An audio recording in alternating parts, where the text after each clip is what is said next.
everyone, and welcome to the Metalcore Villains podcast. I'm your host, Sean Mott. On today's episode, we have Austin O'Brien, the singer of Ghost Key, on, and we talk about Sam Raimi's Spider-Man trilogy. The parts we loved, the parts we hated, we talk about everything.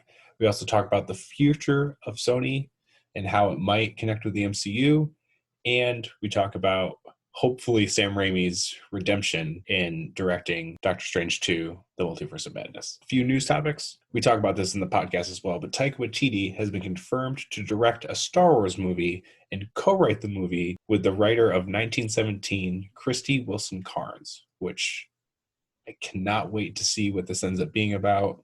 I'm so excited for this movie. Nicolas Cage has been cast to star as Joe Exotic in a scripted adaptation of the Tiger King documentary. That is going to be fucking bonkers. And Tom Cruise and Elon Musk are filming a movie in space. Actually, in space. How this is not a Mission Impossible sequel is beyond me, but this is insane. That's it for the news. Let's get into this conversation with Austin O'Brien.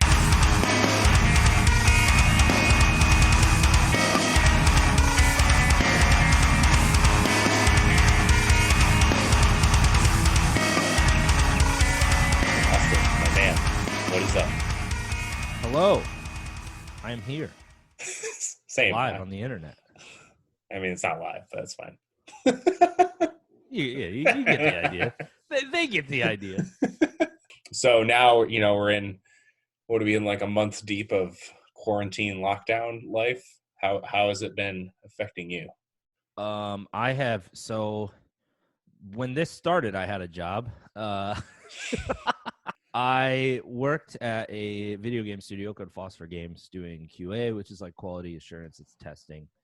I worked there since January. I had a contract with them until June, and we went on work from home starting like March 16th or something. And then just kind of due to a lot of the complications like with working from home and stuff, and like not that our development really halted, but it slowed down. They unfortunately cut the contractor's contract short. So there was like 5 of us that ended up getting laid off, which is definitely a bummer. So I guess, that's like how it directly affected me. But it's not like the worst thing in the world. I think I'm pretty lucky. I got to work a little bit. I saved a bunch of money by like not driving to work Austin, my man.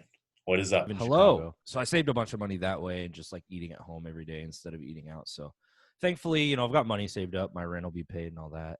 Other than that, man, I like my sleep schedule is, I keep seeing memes on Twitter about like my sleep schedule's fucked. And I just read it and I'm like, that's literally me. Like I went to bed at 6 a.m. last night. Like not even on purpose, but like it's every night. I just feel like it shifts by like 30 minutes.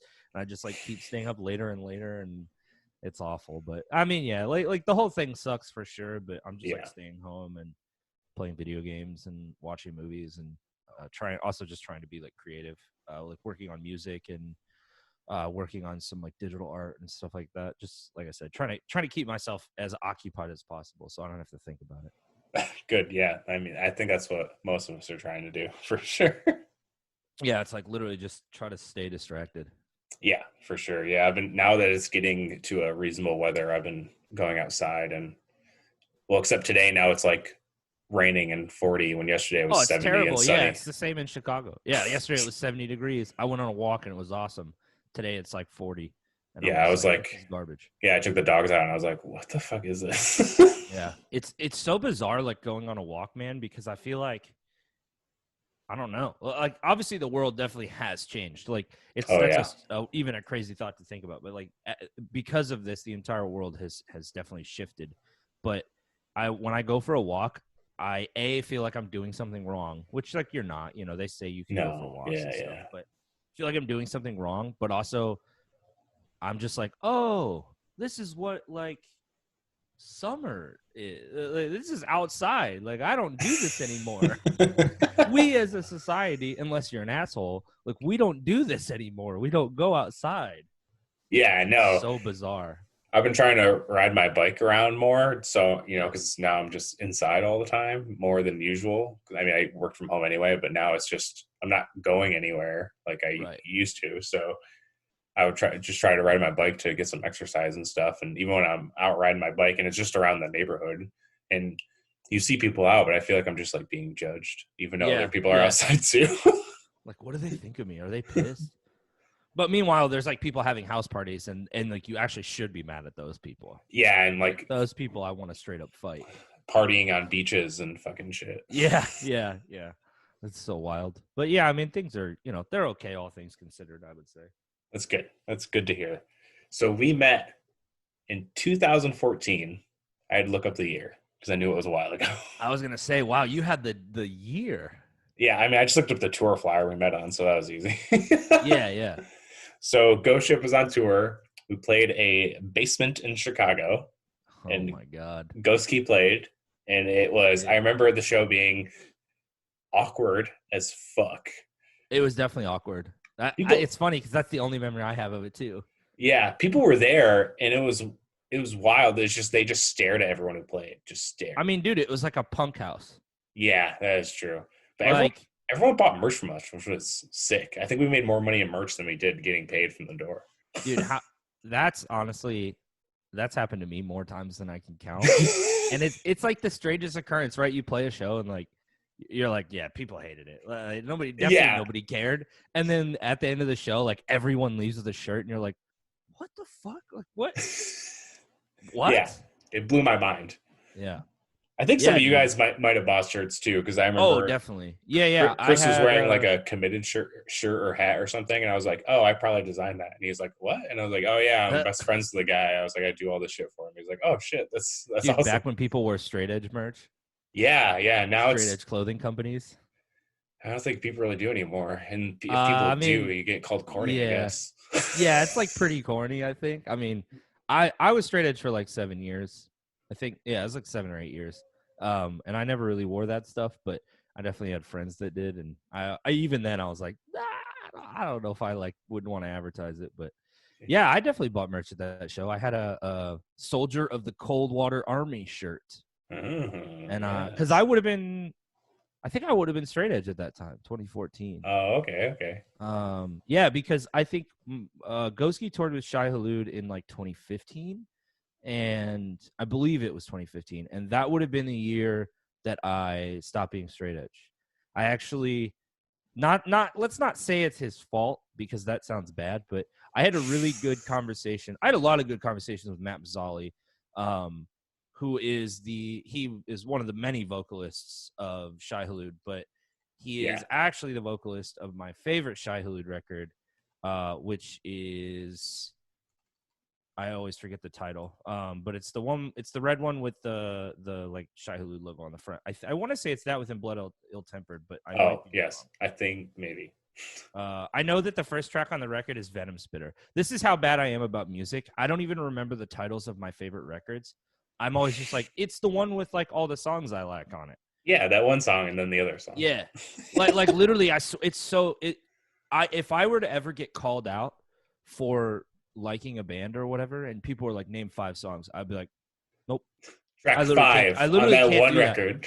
Like my Misanthropy Pure, that within Blood Ill-Tempered record that comes before it. Yeah, I actually have a picture disc of Misanthropy as well. That might be my favorite Shai Hulud one, I think. Yeah, dude, Venom Spitter is like one of the most ripping opening tracks. That's why you said red one. That's what threw me off, because Misanthropy is the white one with like the skull guy, right?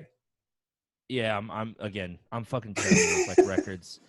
Literally the worst. Like my favorite band, one of my favorite metalcore bands or whatever you want to call it of all time is Counterparts. I literally know like 4 songs, like by title. Oh, like title? I know all the words, and like sometimes I even forget the names of the records. But I listen to the whole record all the way through, and that's what I do with records. I listen to them all the way through. Yeah, so I forget song titles and record titles. Same. I do the same thing, honestly. Yeah. And please never ever call me out for liking a band, because I won't. It'll sound like I know nothing, like it does right now. And From Hell, they're all one word title names too, I think. So that's even harder to remember. They're all just one word. Yeah. So Matt Mazzali, I had a great conversation with him on that Shai Hulud tour. That would have been when I broke edge, because we just had a conversation about how I was straight edge for a really long time, why I was straight edge. That dude is a great conversationalist. Honestly, if you ever get him on the podcast, I think you should. I don't know if he's into like nerd culture or whatever. I don't know. I don't even know him. The only people I know from childhood are Matt Fox, obviously. Yeah. And I mean, obviously Matt is into nerd culture. Like that's yeah. I had him on for a Star Wars one. One of my first episodes. You did an episode with him. Yeah. Him and my friend Joel. Okay. Yeah, it's pretty cool. Sometimes you get that guy talking and he just never shuts up. So. Oh yeah, we will talk like once a year on the phone, and it'll be for hours. Like, hours. Yeah. And we called him Uncle Matt on that tour. Yeah, that makes sense. It was like you'd say hello to him when you get to the show, and he'd be like, I'd be like, okay, good to see you, Uncle Matt. Like, and then I knew Matt Mazzoli, man. I guess maybe the reason I broke Edge. And then I knew Justin, who was the singer for a while. Oh yeah. Who sang in what the fuck was that band? Couldn't even tell you what band. He was in that really sick melodic hardcore band. I can't remember their fucking name, but they were sick. There's a lot of those. Within something, I don't fucking know. Whatever, they were sick. Oh wait, with Increase, something like that. It wasn't. I don't know anybody's name in that band. I just really like that band. But you said it was close. It's something like that. But yeah, I knew him, and then obviously Mike Moynihan was in it, but I didn't know him when he was in it. And then Steve from Hollowworth was in it for a while. Mike and Steve booked Ghost Key's first show on a tour ever. Really? In Michigan? Michigan. Damn. All right. Yeah, I had no idea how I got a hold of them or anything, but somebody gave me their contact. I wanted to play Detroit. It was our first tour ever. And, Detroit's only like 6 hours from Peoria. It made sense to me. And I hit them up, and they booked it at a place called the Bear Cave, where we played with a really cool band called Spit Spewing Snakes. And wow, it was badass, dude. Honestly, the show was sick. That's where I met Nicholas Holland, who he's played in a bunch of Detroit bands, but one of the really good ones is Wounded Touch. He played in a band called Traitor for a while. That not Traitors, Traitor was like a kind of like black metal hardcore crossover. It's a really cool band, but yeah, Detroit's great. Mike Moynihan, Steve, both good dudes. Hollow Earth rules. Mike plays in Chamber now, which is a fucking sick band. Yep.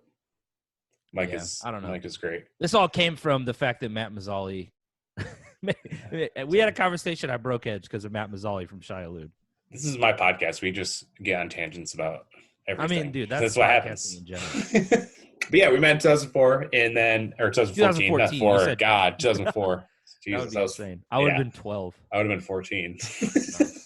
I was still in Watertown, and I only listened to like Silverstein and Fall Out Boy. So, dude, I was listening and Killswitch, I think, but I was listening to like new metal at that time. Oh, I mean, that's cool. I still like new metal, so that's fine. Oh, same. Unashamed. I have a collection of like Korn and Slipknot, Linkin Park t-shirts. Fuck yeah. I'm unashamed. Oh, dude, it's awesome because Sam's obviously a manager of Hot Topic, and they get all those shirts in, and they even do like OG stuff. Like they did a Hybrid Theory shirt, and I have that and stuff. So it's sick. It's dope. I love it. She'll just be like, "Hey, we got like 10 new Slipknot shirts in. Do you want them?" And I'm like, "Yeah, I do." But yeah, we met there, and then we just kept seeing each other. Like I saw you guys at So What, and then every time you guys came to like upstate New York, I would be there, and then eventually I ended up booking your band for a short period of time. Yeah. And then life hits you hard. Dude, I mean, yeah, I guess it hit a little hard. We did get to hang out last summer in LA though, when that tour I booked, and then that was I got to come to 2 shows. You guys stayed at my Airbnb. It was very sick. We went out to lunch in San Diego. Oh yeah, we went to like that coffee. There was like the coffee spot, and no, wait. We got food too. Where did we go in San Diego? I don't remember the name of the place, but we got food. We went and sat down and got lunch at that vegan place. I can't remember. We walked there. Native Foods. Oh, that's what it was. Yeah. There's one of those in Chicago. That place is so good, dude. That place was incredible. They were all nice, and then I made sure that I let my band know that I got free lunch, and they didn't.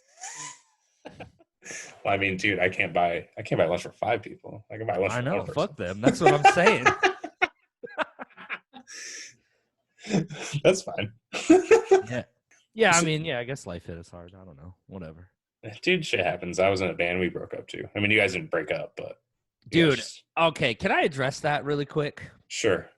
Because there are so many people that just assumed we broke up, which is the funniest thing. That was So my I bad for like saying broken.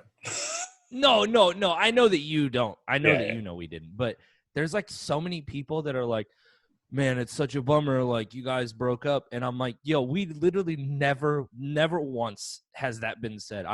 The only thing that's ever been said, and I tweeted this from our page, Yeah. was that there's a good chance that we'll probably never do like full blown touring again for a number of reasons. Like it's not only so many people are like, oh, it's because like it's because the band just like fell apart. It's like not really. Like honestly, I fucking love those guys, and Yeah. we'll probably play music for as long as we feel like. And that's kind of the point. Was we just don't tour anymore because like it's not really. It doesn't make a lot of sense for us. Like we aren't really making any money. Not that that's the goal, but when you do it for 9 years and Yeah.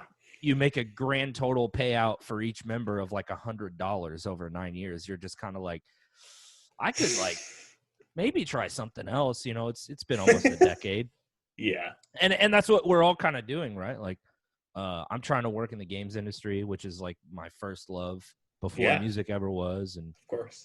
Chris has a fucking cool job doing.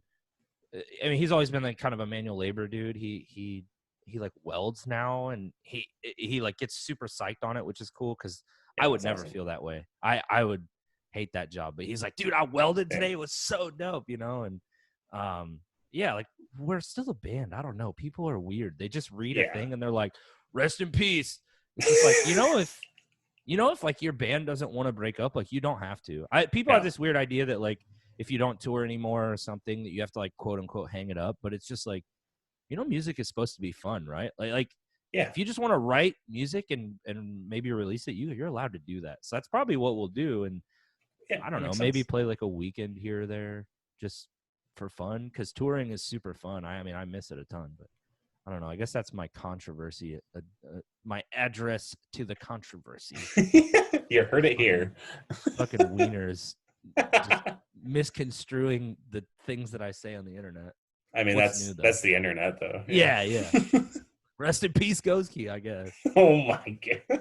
So, do you remember what got you into comics or comic based like TV shows, movies, and stuff like that? Oh yeah, absolutely, dude. So I guess like a little backstory to lead into it, but my parents are divorced.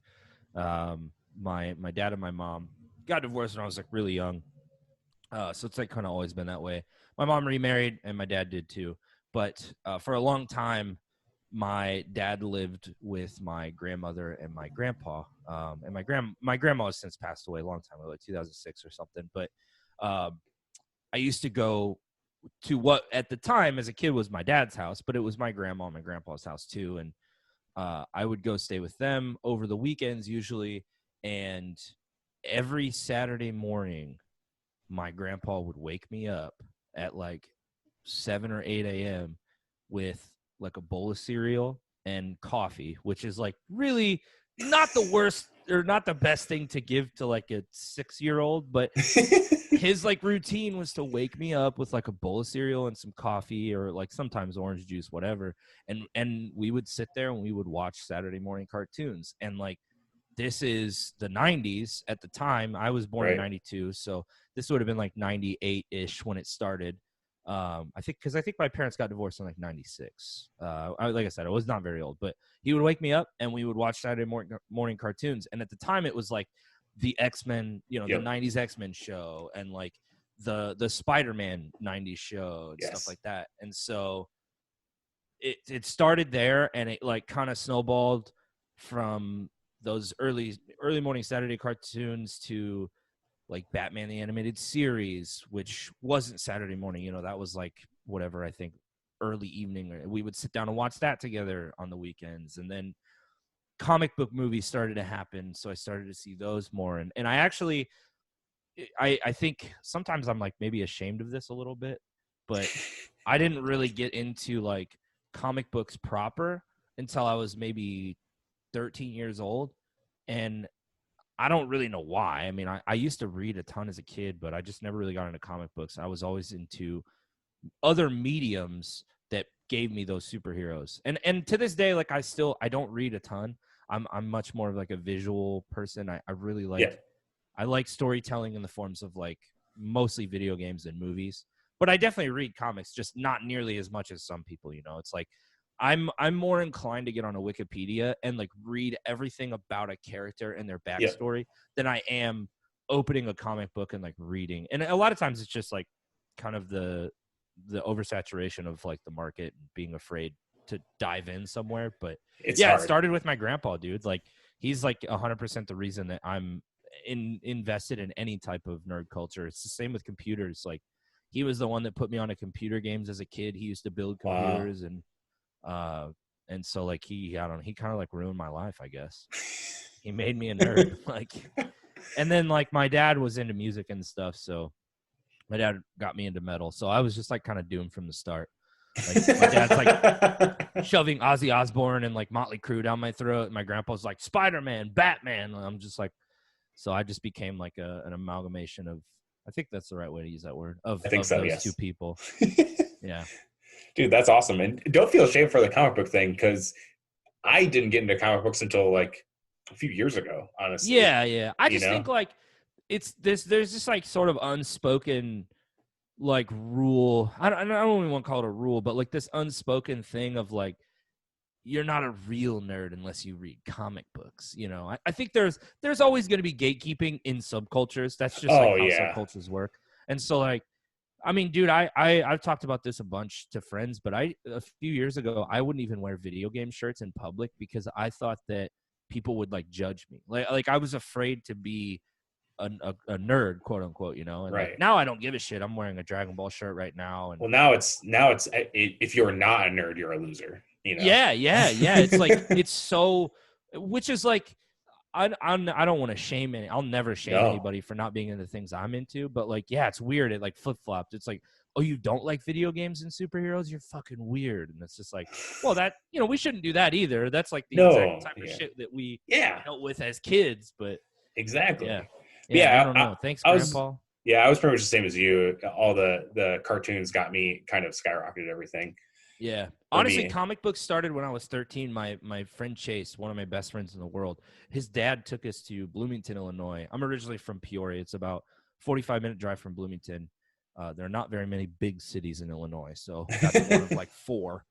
And there was a comic book that's actually still there, but like about 20 years ago, he started taking us to probably not that long. It's probably like 18 years ago. I was probably like 10 to 12 years old.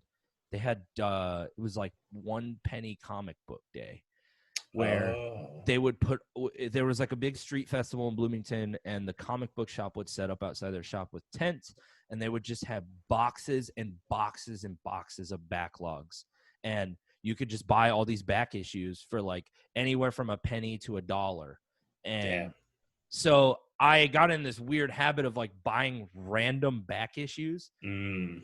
Just like I'm like reading stories that are, it's like literally in the middle of the actual Yeah. story, and I have no idea what's going on, but it didn't matter. Like I was still Yeah. fascinated by it, and it actually ended up one of my favorite storylines. And I wish I remembered who the artist and the writer are, but I don't. One of my favorite storylines, and part of the reason I think that I love symbiotes so much, it's where I picked up Toxin, which was a 5-issue mini series about the spawn of Carnage Venom. and Venom named Yeah. Toxin. And for some reason, they were all wrapped up, all 5 issues right there. I paid like, I think it was like 75 cents for it. It just Wow. wasn't a popular series. I guess people didn't care. I don't know. I mean, nobody talks about him, so obviously it's not that popular. But Right. yeah, I grabbed it out of the stack, and I was like, dude, this looks badass. Yeah. And I think that's like why I fell in love with symbiotes, is because I read that Toxin miniseries. That's sick. That's awesome. Yeah, I always love hearing people's like first comic runs, because 9 times out of 10 it's been pretty obscure, like wild shit. which is awesome, honestly. Yeah, I mean, I guess like, you know, it's like kind of obscure. It's, you know, it's a part of like a bigger main series. It's nothing too wild, but I bring it up every now and then. I'll be like, yeah, dude, have you ever read the Toxin run? And it's always a no. Like nobody's ever. I haven't. Yeah, nobody's like, it's so cool too, dude. It's like he takes over like a cop, and so I think it makes for a really good story, because it's like this this dichotomy of like, or this juxtaposition of this sort of like murderous symbiote who he's controlling like however you feel about cops, like, I'm not gonna get into that. Like, I feel a certain way for sure, but like, it's this juxtaposition of like, he takes over a cop who's supposed to be this like figurehead of justice and loyalty and everything, and then this symbiote who he's trying to convince like, you cannot kill good people, and all he wants to do is feed. That's like the whole thing. It's just like constant hunger. And the cop basically makes a deal with him that Toxin can go out at night, and it's very similar to like the Venom storyline. Like, Toxin can go out at night and feed, but only on criminals. He's not allowed to touch innocents. And it like affects the officers' like marriage and stuff, and like it's like a really dramatic storyline that it's kind of unfortunate that it never really gets touched on again. I think he comes up like a little bit in a couple of the symbiote issues, like he gets mentioned and stuff, but yeah, it's not a popular series by any means. Yeah, I think he might get mentioned in the current Venom Absolute Carnage run. See, I'm not far enough in that. That's the one I'm reading right now, and I think he might. I'm just up to date with it because I read I have all the trades of the Venom story that I've been going through it. See, I started with Venom, and this is my most recent read actually, and I'm behind, like I said, but yeah, I walked into a comic book store like 6 months ago, and I was just like, it's been a while. Oh, excuse me, been a while since I bought anything, and I didn't know what to buy, and the guy was like, "What do you like?" And I was just like, "Batman," and I like Venom. Those are my probably two favorites as far as stories go. And he was just like, Donny Cates, Ryan Stegman. And I was just like, tight. Started reading it, loved it. And he was like, Absolute Carnage is starting right now too. And then handed me Absolute Carnage. I was like, I fucking love Carnage. Let's go. It's symbiotes are probably some of my favorites. I don't know if it's because I love sci-fi and I love the 90s, and they've got that 90s edgy aesthetic vibe. Yeah. They're like such character, they're such an obvious like product of the 90s. Yeah, but yeah, I love it. I love Venom too. Venom's such a sick fucking character, and obviously we'll get into later about a version of Venom that's not. Oh boy. Yeah. But yeah, dude, and for Batman runs, there's so many. Like pretty much every Batman storyline going on right now is awesome too. There's a lot of them, but yeah, I know there's. I'm a little behind on Batman. I actually just ordered like a bunch of the more popular ones because I haven't read Batman in a really long time, and so I just ordered Year One, and I ordered Long Halloween, and I also ordered what was the final one? Year One, Long Halloween, and Court of Owls. Oh yeah. Yeah. Which like the Court of Owls story I know, but I've never read it. I just like know about it. Same, like you with the Wikipedia stuff. I do that, and that's why obviously we've had pretty lengthy conversations about like MCU and nerd stuff when we've hung out at shows, and obviously we both know a lot of info, but mine is a lot. I do like buying the comics and reading them, and I have a good bookshelf full of trades.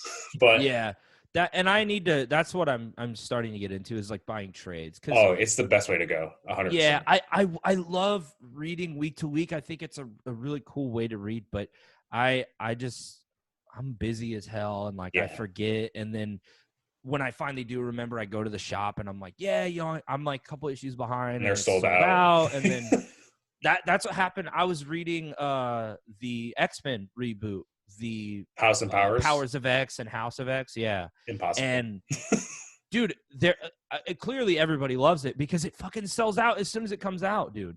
And so I got like a couple issues behind it, and I was just like, I'm gonna wait for the trade because I can't keep up. I just don't have time to show up to the comic book it's hard. Shop every week, and it's so hard. I have the trade of House and Powers of X, and it's awesome because obviously the two runs overlap, so they put it in order, so you just read it in order. And now there was like 5 or 6 books that spawned off of that, and now they're putting out trades of like volume 1 is all the first issues of the new books because they're all different stories, but they all kind of go chronologically. because stuff happens that affects the main story pretty much. Yeah. So I have volume 1 and volume 2, and I think volume 3 is out, but it's like volume 1 is all number 1, volume 2 is all number 2. Right. Well, and that's like with the Donny Cates, Ryan Stegman, Venom, and Carnage. I'm behind on those. The Omnibus comes out in August, and it's $75 for the hardcover, but like it is really thick. Like there's a lot of story there. Because I'll probably buy that. I have the first 3 volumes, and then I have the War of the Realms volume, which isn't even written by Donny Cates. It's just because one of the most annoying things with some comic runs now is that if there's a major event, they'll shoehorn it in.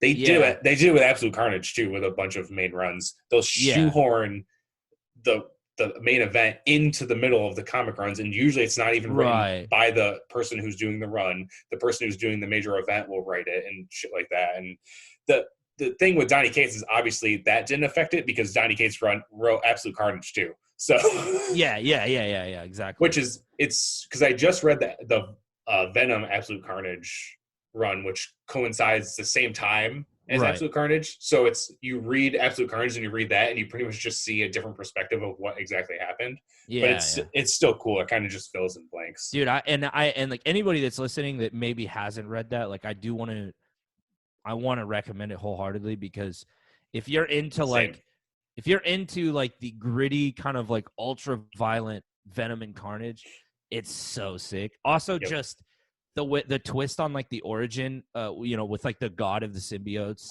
and oh my god, it's so cool. I remember opening, I'm like getting goosebumps thinking about it. But when you open to the page, I can't remember his name. No, I was going to say Nath for some reason. Yeah, no.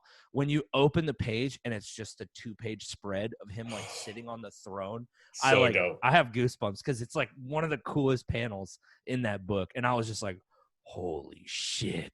And for some reason, I love that idea. Dude, it's so sick. And for some reason, I totally forgot that. So you know how Nowhere is a severed head of a Celestial? Yeah. They write it in that book where it introduces him that he's the one who cut the head off. Yeah, it's so sick. He cuts it off with a sword, dude. Yes. And yeah, like at first I thought it was kind of goofy because I was like, wait, the symbiotes come from a sword? But then I was just like, nah, this is badass. Like this whole thing is cool and I love it. Like, yeah, like you said, when anyone goes, yo, like what should I read? And I was like, for one, I say read anything Donny Cates, because Donny Cates is fucking amazing. See, and this is my first read experience the Venom with him. Dude, yeah, this is the first time I've read Donny Cates, and I'm like all in. He's so good at writing. He started a new Thor book, and they did recommend to me that. I bought number 1, but that's when I was doing like a mix of both. I would buy trades, but then I would buy single issues because I was working part-time at a comic store. So I would just buy shit I liked. I would be like, yeah, I'll just buy this shit. And that came out. I was like, oh, I'm gonna check this out. And I read it. It's fucking super sick. But now I'm just gonna wait for the trade to come out to buy the whole run. But yeah, anything I've read of him is awesome. He did like a Cosmic Ghost Rider run, which is I want to read Cosmic Ghost Rider so bad. It's Frank Castle as Ghost Rider in space. So sick.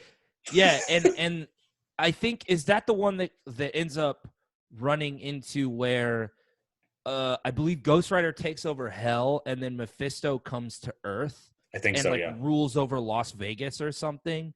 It's like so fucking wild. I had a friend tell me about it recently, and I was like, yeah, I'm in.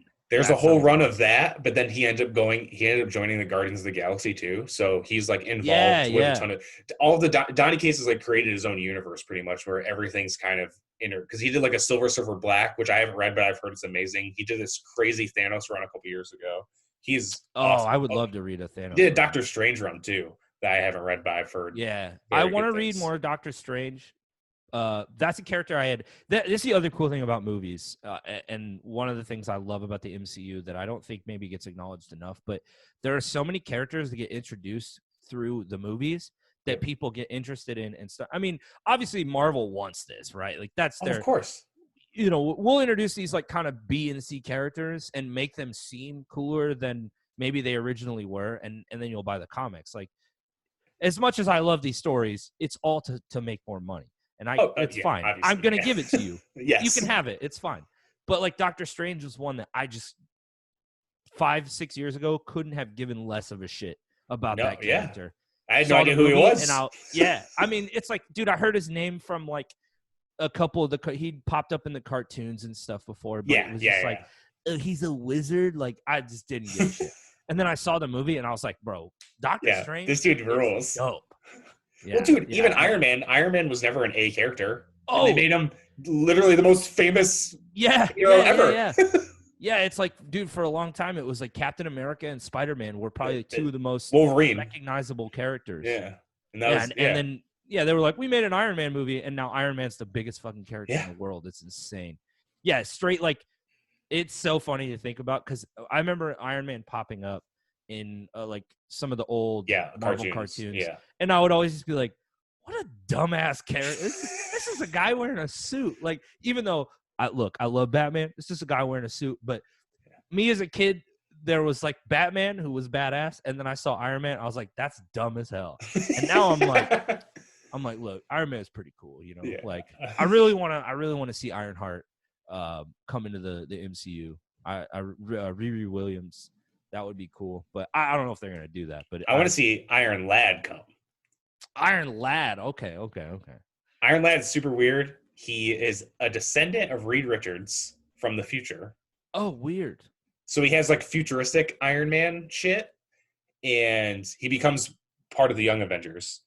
And he ends up finding out that he is actually King the Conqueror. He becomes King the Conqueror. What the fuck?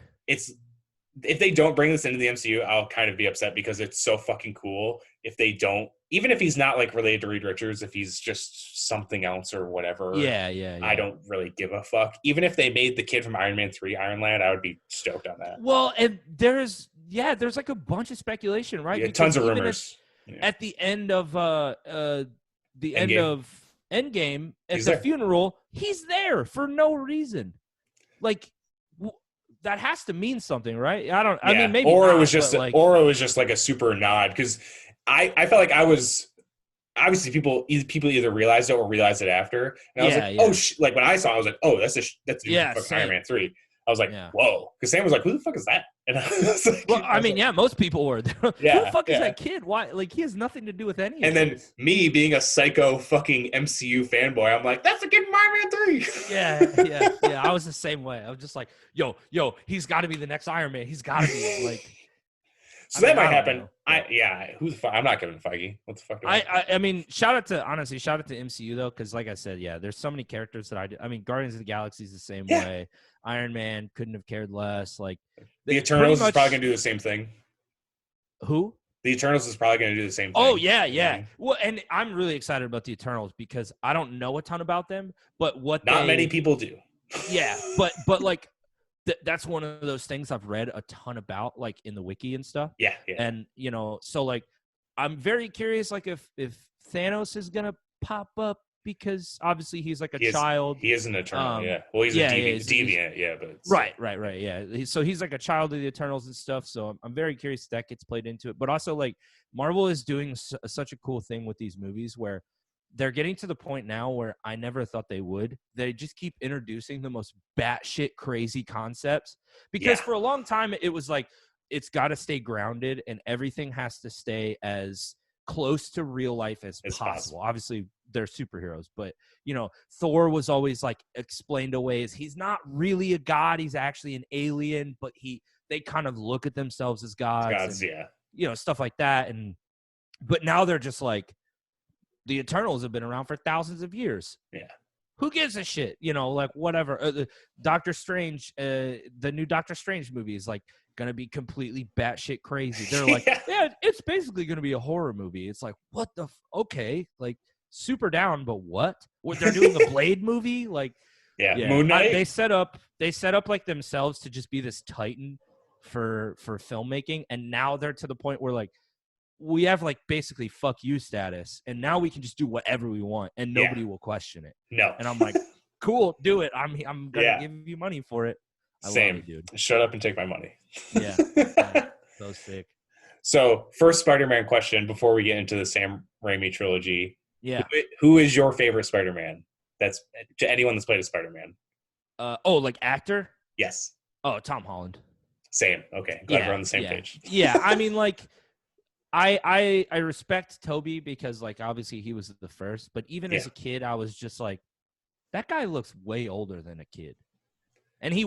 was. When I mean, he yeah. played Yeah. Spider-Man, he was 32, I think, in 2002. Playing an 18-year-old. Yeah, which is mega weird, by the way, because Kirsten Dunst was 19 in the first Oh, movie. that is very weird. So she was, but even then, I mean, I don't know. Something about like maybe just like the size of those people. I was just like, y'all don't look like teenagers. You look like No. adults Well, cosplaying as teenagers. yeah, I think that's another problem that the first two iterations always did too, is that they made him too old at first. You Yeah. know, they were both like seniors already. Yeah. Well, he Yeah, yeah. graduates and goes to college in the first movie. You know, Right. like Right. the span of the first movie, and it's now like looking back, especially like rewatching these movies, I was like, why was he already a senior? Like, why? Yeah. Yeah. Well, and like the Tom Holland Spider-Man, Tom Holland is not young. He's like, I think he's like 25 or something. Like he's But not a kid. he looks, But young. he's small, which it obviously greatly helps. But like, I don't know, dude. Yeah, something about Tom Holland, like he just nails it. He's the perfect amount of nerdy. I think. I mean, and this is obviously a credit to the writers as well. But Yes, yeah. he's perfectly quippy. He's not overly annoying, but like he kind of toes that line of like, all right, like just do your job. Like you're, Yeah. like, stop making jokes and work. But yeah, I mean, a lot of people I feel like are really attached to Tobey Maguire, and that's fine. Like I'm never gonna shit on somebody's choice, but to me, Tom Holland is just. I mean, he popped up in Civil War and he lands and he's just like, "Hey guys," and I was like, That's Spider-Man. I literally heard one sentence and I was like, "That's Spider-Man on the screen." Like, Yeah. that is like the Spider-Man. People like I remember walking out of the movie and they were like, "Dude, he said like." He was on screen for 5 minutes, and you're already making a judgment. I was like, yes, Yep. 100%. I will die. I will die for Tom Holland. Yes, Like, dude, and let him know. And they didn't make him too much of like a loser. Obviously he was kind of like picked on or whatever, and isn't super popular. But that's like we'll get into this more. But that's one of the things that I kind of like hate about not hate, but dislike about this trilogy is that he is made out to be such a loser. Yeah, yeah. And I'm like, why? Like Peter was always a nerd, yeah, for sure, and he's not like popular, but like, dude, even the bus driver fucking hates him. Yeah, Spider-Man. like he's like the biggest loser in the world in Spider-Man 1, and then they like overcorrect with the Amazing Spider-Man, and they make him like a punk kid. Yeah, and it's like he like skates in the hallways, like doesn't give a shit. Like teachers are like, stop skateboarding. He's like, no, I'm like way too cool for that, whatever. And like he like beats up Flash Thompson for no reason. Like he like completely provokes the fight in the Amazing Spider-Man. And it's like, bro, Peter would never do that. No, and never. There's like one point where in the Amazing Spider-Man, I mean, like obviously those movies have a ton of issues as well. Like, I don't even want to get into the fact that the lizards plot makes no fucking sense. Like he wants to turn New York into lizards. Like, what does that even do? Like it accomplishes nothing. Lizard people, man.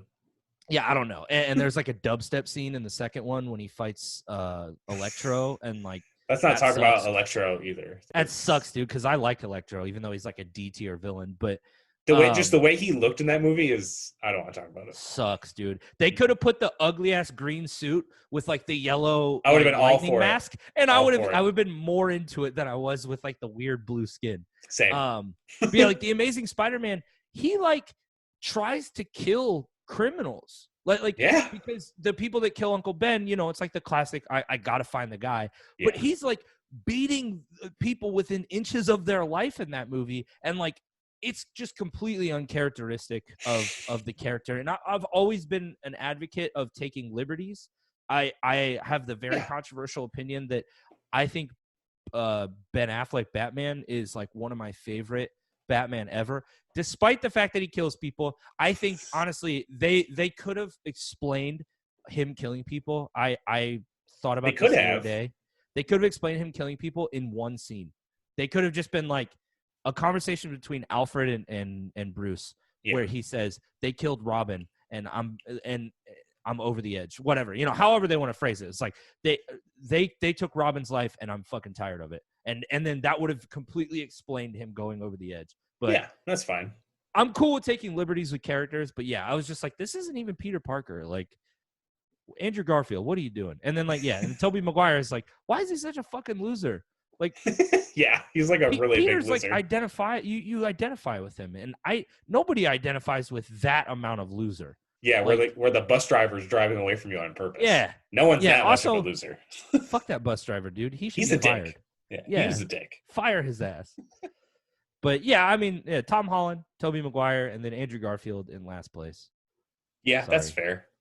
I don't mind the Amazing Spider-Man. I think I need to rewatch them because I think in the last year I've rewatched the Raimi trilogy. For some reason, I've watched Spider-Man 3 twice in a year, which is a mistake. There's a YouTuber I watch a lot. His name's I believe it's Chris Stuckman. He does like movie reviews and stuff. Mm-hmm. Excellent YouTuber. Talks a lot about horror movies, which are some of my favorites. But he did like a Amazing Spider-Man review, and he says the suit looks like a basketball, and I can't unsee it. Oh my god! I looked at it last night and I was like, oh my god, it does look like a basketball. And I think the reason is because Andrew Garfield's body shape is weird. He's like really skinny and lanky. Yeah, super tall. So, and his hair is like tucked under the suit, so that the suit head shape is like really tall weird looking. Yeah, yeah. It's definitely like the suits are also pretty rough between those two movies. Yeah. I don't love the Raimi series either. Like, there's a distinct point in Spider-Man 2 where I think I made that decision, and it was Spider-Man loses his powers. He's like, he has this like struggle, which I love. I absolutely that part love is that awesome. idea. Yeah. But he gets stuck in this elevator with this marketing guy. And the whole scene is genius. Like the marketing guy's like, I'm a big fan. Yeah. That's awesome. It's like punishing him about. He's like, let me tell you, like this is what my PR firm could do for you, whatever. It's like a really good scene, and I love it. But you get a really long look at the suit because he's just standing there. And the more I looked at it, the more I was like, that's just spandex. Like there ain't nothing, which is like kind of fine because it's like he's a poor kid from Queens. Like he doesn't have a ton of money, but it's like. The suit just looks like spandex, and I get bummed on it the more I look at it. Yeah, I can see that too. So let's rate the trilogy from least favorite to favorite. Oh, okay, that's super easy. For me, it's Spider-Man 2, Spider-Man 1, Spider-Man 3. Is that best to worst? Yeah, obviously. Best to worst. That's the same for me. Yeah. Yeah, it's like Spider-Man 1 is good because it is like the first time we see this character in a big budget film. Yep. And it blew everyone away. This movie came out in 2002. Yep. Obviously, like we said, it was directed by Sam Raimi. This was the only other superhero movie. I could be wrong, but I think the only other superhero movie of this caliber at the time was X-Men. Yep. And I believe that is true. That movie was a runaway success. Yep. Rightfully so. I actually really like the first X-Men movie.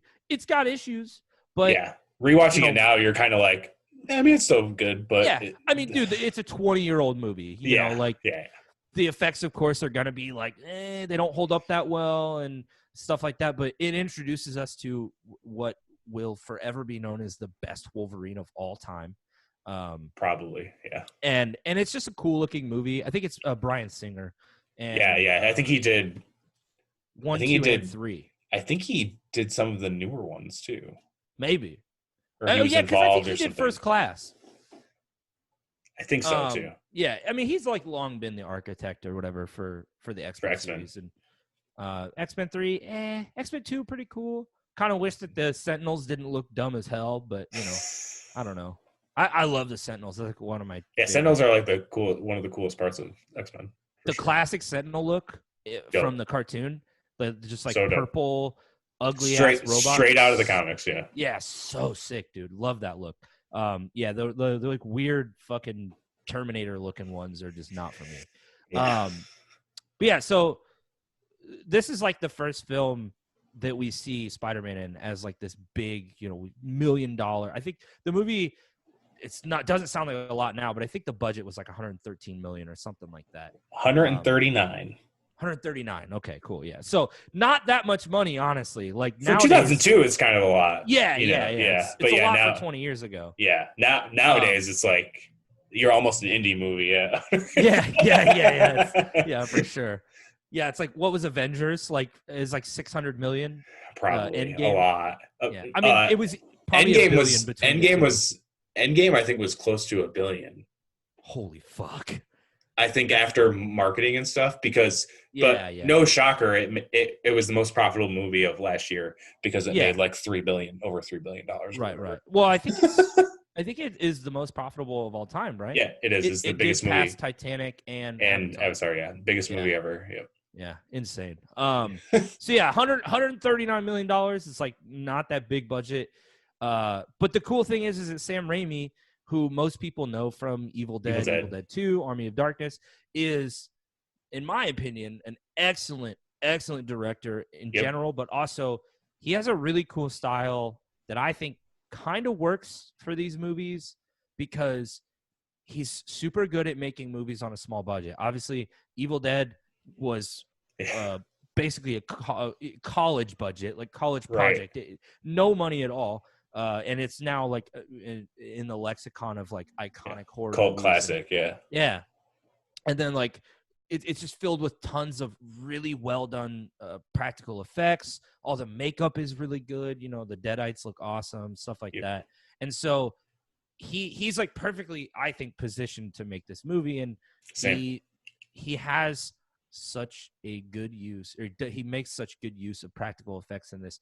A ton of this movie, surprisingly, is not CGI. There is CGI, of course, Yeah. but and it's pretty noticeable too, to be honest. Like, Oh yeah, I made yeah, notes. I made notes for like the last fight scene. You can so tell yeah, that they're like prop walls because the way yeah, they all fall, you're like, okay. I mean, this movie was yeah, made 18 years ago, so I guess right, I'll let right, it pass. But like, I know nothing about how to shoot a movie or anything, and yeah, I yeah, and I was watching it, being like, oh, they obviously set that up and that up and that up, and right, yeah. I have little to no knowledge of any of that shit.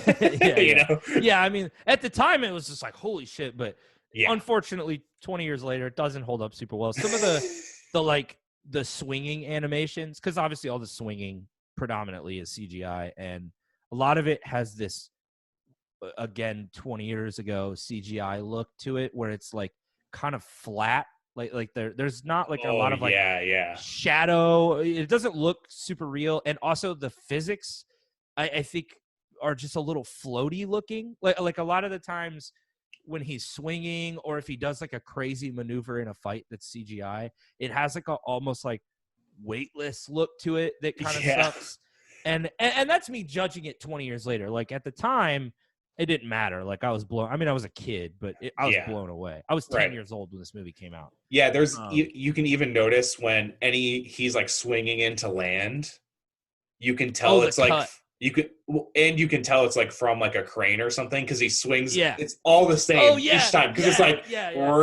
He like kind of like comes like real close to the ground, and then like yeah for sure. like he's swinging on like a fucking like rope swing or something like Yeah. that. That's how it looks every time he goes to land. Yep.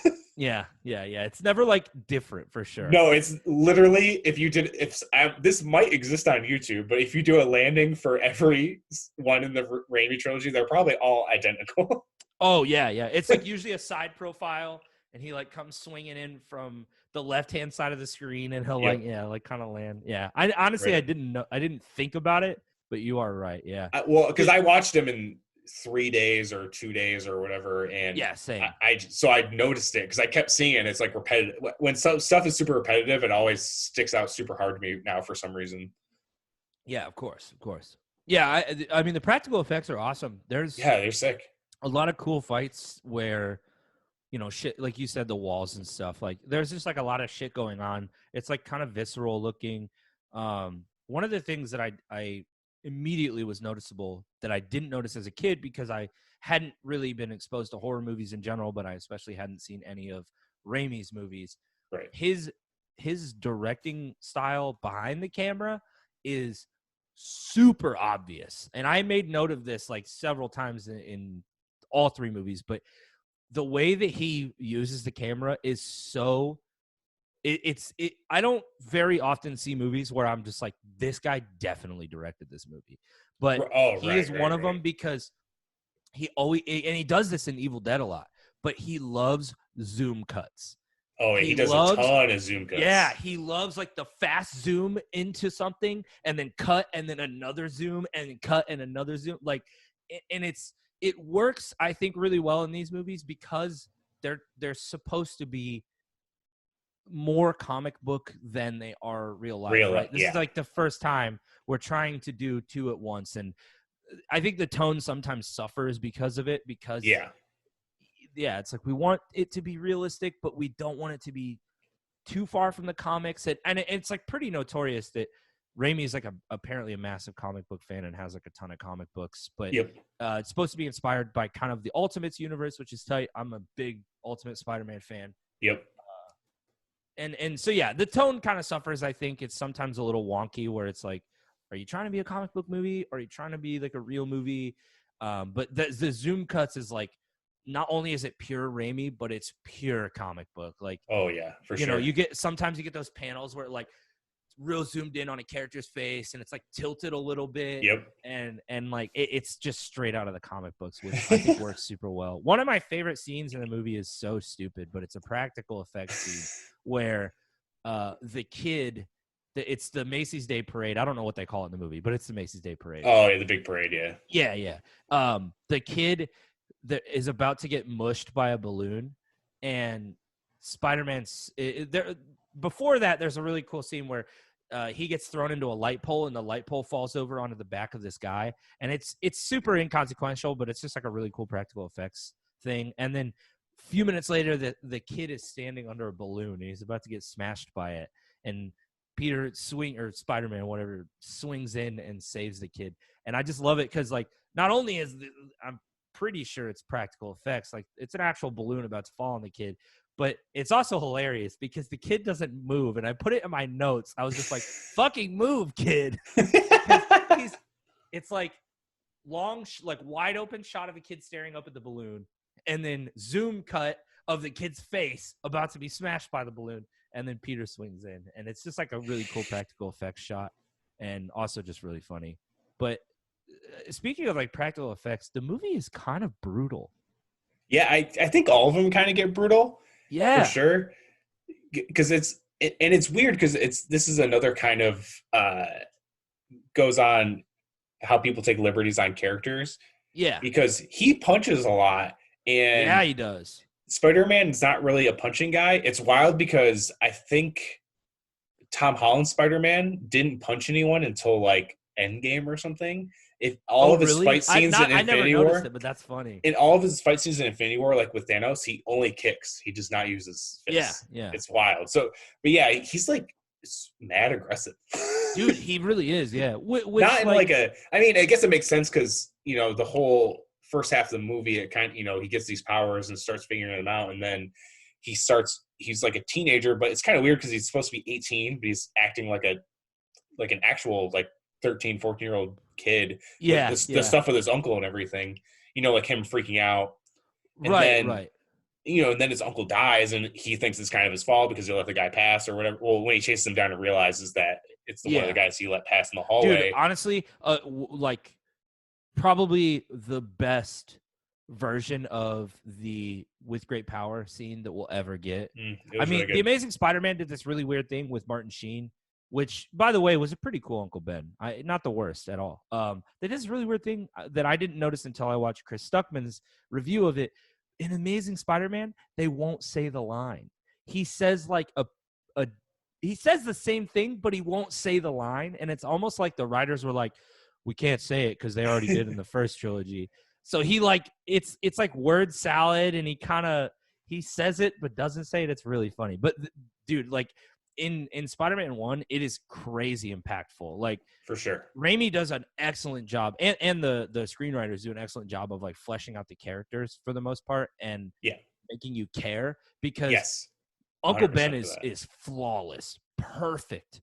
And when he delivers that line, like you feel it. And when he dies, it fucking hurts. Yeah, but I don't know why it always stuck with me as a kid, but just the slow motion scene of the elevator closing and the guy just going. It's not even really slow motion, but it feels like that because you know what's coming. Yeah. The elevator closes, and right before it does, the guy just looks at Peter and he goes, "Thanks." And you're just like, "Oh God," because you know as soon as the elevator closes, you know what's happening, and it's such a like heartbreaking thing. Yeah, I mean, dude, I was like choked up rewatching it because it is like super impactful. He did an excellent job.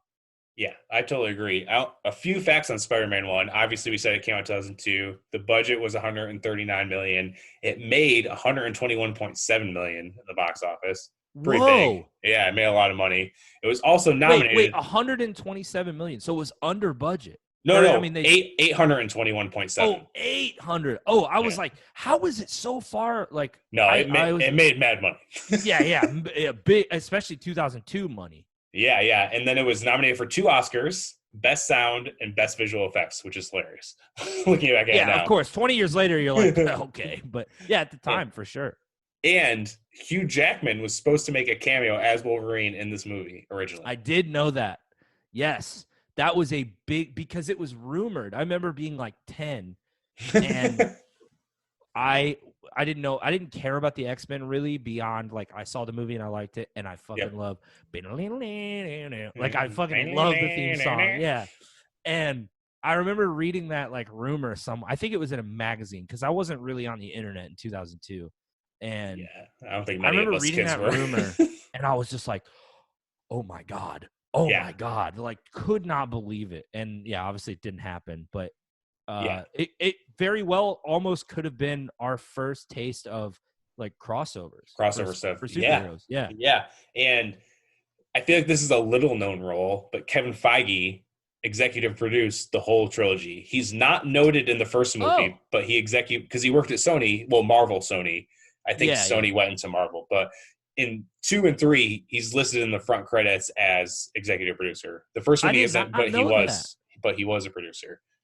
That's nuts, dude. Pretty wild, right? Yeah, there's actually a couple of cameos throughout the series too that are pretty good. Like obviously the Stan Lee ones are always really, really important, and everybody freaks out about them.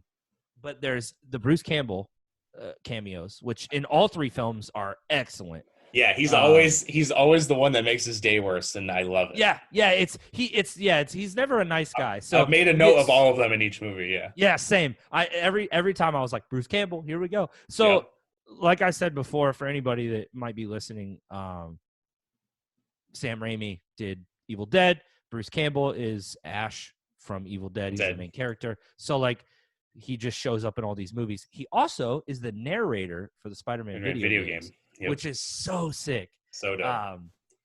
But yeah, like fun Bruce Campbell fact: the comic book shop I worked part-time for, they had him for a signing in October, so I got to work it. My God! Yeah, so I got to kind of hang out with him, but like I hung out with him and talked to him, and he was the nicest dude. That's nice, so fucking cool, so down to earth and cool. He signed like fucking over 200 people. Well, he did a thing where everyone got a book. His book, Hail to the Chin, and he pre-signed them, but you can come through, meet with him for like 2 seconds or whatever, and he'll sign an extra thing for you. Wow, dude, it was way dope. More than most people do. Yeah, and then they took like I would take their phone and give it to the girl who runs social media for the comic book shop, and she would take like candid pictures of them and everything. That's so dope. I mean, dude, if you go to like comic book conventions, most of the time it's like $200 for a photo and then like an extra $50 or $100 for an autograph. So like the fact that he was just like, just take pictures with me and like I'll sign stuff, like that's pretty nuts. I mean, obviously he was really cool.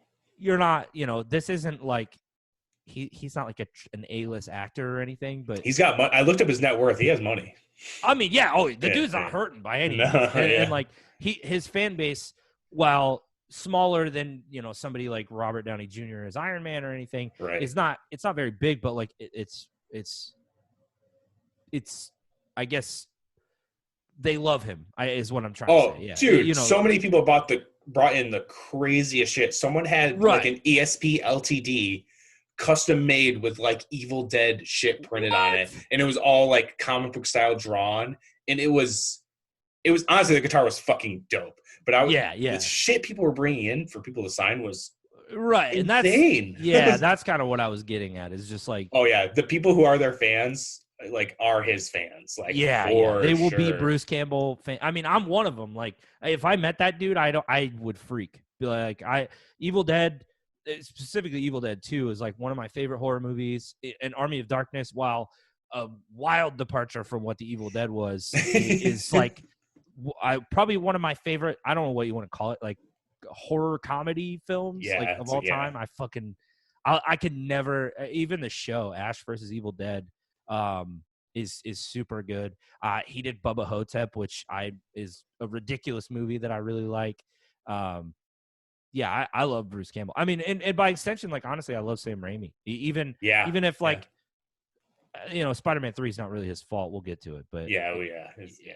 yeah, I don't know. It's kind of crazy. One of the things I actually didn't know, I guess, is like another fact is, so he did like obviously Evil Dead and stuff. There's like a couple things in between Army of Darkness and the Spider-Man series, but after the Spider-Man trilogy, which, given Spider-Man 3, I'm not that surprised. He kind of just like dips from directing. Yeah. He does like one or two other things, but he mostly just produces stuff.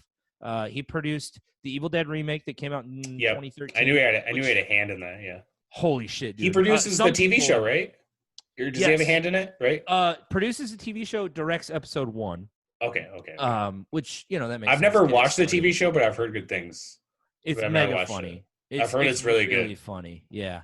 But yeah, mostly he produced like the Grudge remake, which I haven't seen, and it got mixed reviews, but I'll probably watch it. Oh, the one with the dude from Harold and Kumar? Yeah. Oh, I heard it was awful. Yeah, Bad, which very bums bad. me out, but I'll probably watch it anyway. So yeah, he basically just produces stuff for the most part now, and doesn't really direct. And I mean, he's coming back though. Yeah, we'll talk about that He's later. coming back for Doctor We'll Strange. talk about baby. that. I have that as like one of the closing things. Oh my gosh. Yeah. So I have a few other notes for Spider-Man 1. So I hate Tobey Maguire. Not in this role, but I hate him as an actor. I think he's probably the worst actor ever. Not even kidding. He's not. I mean, very bad. Even throughout like the series, I like Peter most of the time, but yeah, there are times where I'm just like, dude, you are a bad actor. Very bad. But honestly, there's a lot of just bad acting in these movies. Oh yeah, pretty much across the board. James Franco, like a household name at this point, dude. He says some lines in these movies for sure, and they come out of his mouth, and I'm just like, bro, you gotta shut up. Like weirdly enough, after rewatching the trilogy, Kirsten Dunst is like the best of the main cast. Oh, I would absolutely agree. Acting-wise, yeah, which is kind of crazy. She kills it. She absolutely crushes it as Mary Jane. Yeah, and 1,000%. Also, I hate that the fucking webs come out of his wrist. I hate it. See, I don't hate that. Makes me so mad. I've always liked that. So mad. I hate it. So here's the reason I like that. I kind of have like two reasons, I guess. Number one, this is like really nitpicky, but number one, a kid from Queens who is dirt ass poor has no access to building web shooters. I'm sorry. That is fair. Like, it doesn't matter how smart you are. Like, my guy is not sitting in his room upstairs in his aunt and uncle's house building web shooters that are as strong as bridge wire. Like, I'm sorry. You just can't do it. It doesn't mean I don't like the web shooters. In fact, like, I think over the years there have been some super cool designs for them. Particularly, I really like when Spider-Man gets I think it's Ultimate maybe, where he has the suit with the webbed wings, which he actually gets in the Tom Holland stuff. Oh my God. When they did that, I was like, the best nod of all time. But that Ultimate Spider-Man has like the really obnoxious like round canisters that go around his wrist, and I love the way they look. But I like the natural ones because I've always thought that if he gets all these powers from the spider, why the fuck doesn't he get web? Because if he doesn't get web, then he gets like two things or three. He gets strength, which I guess like that's just kind of default superhero thing. But then he can climb walls and he can spider sense, and that's it. And it's just like, okay, but like the only thing that people know about spiders, literally, if you think spiders, you think web. That's the first thing anybody thinks. So it's like weird.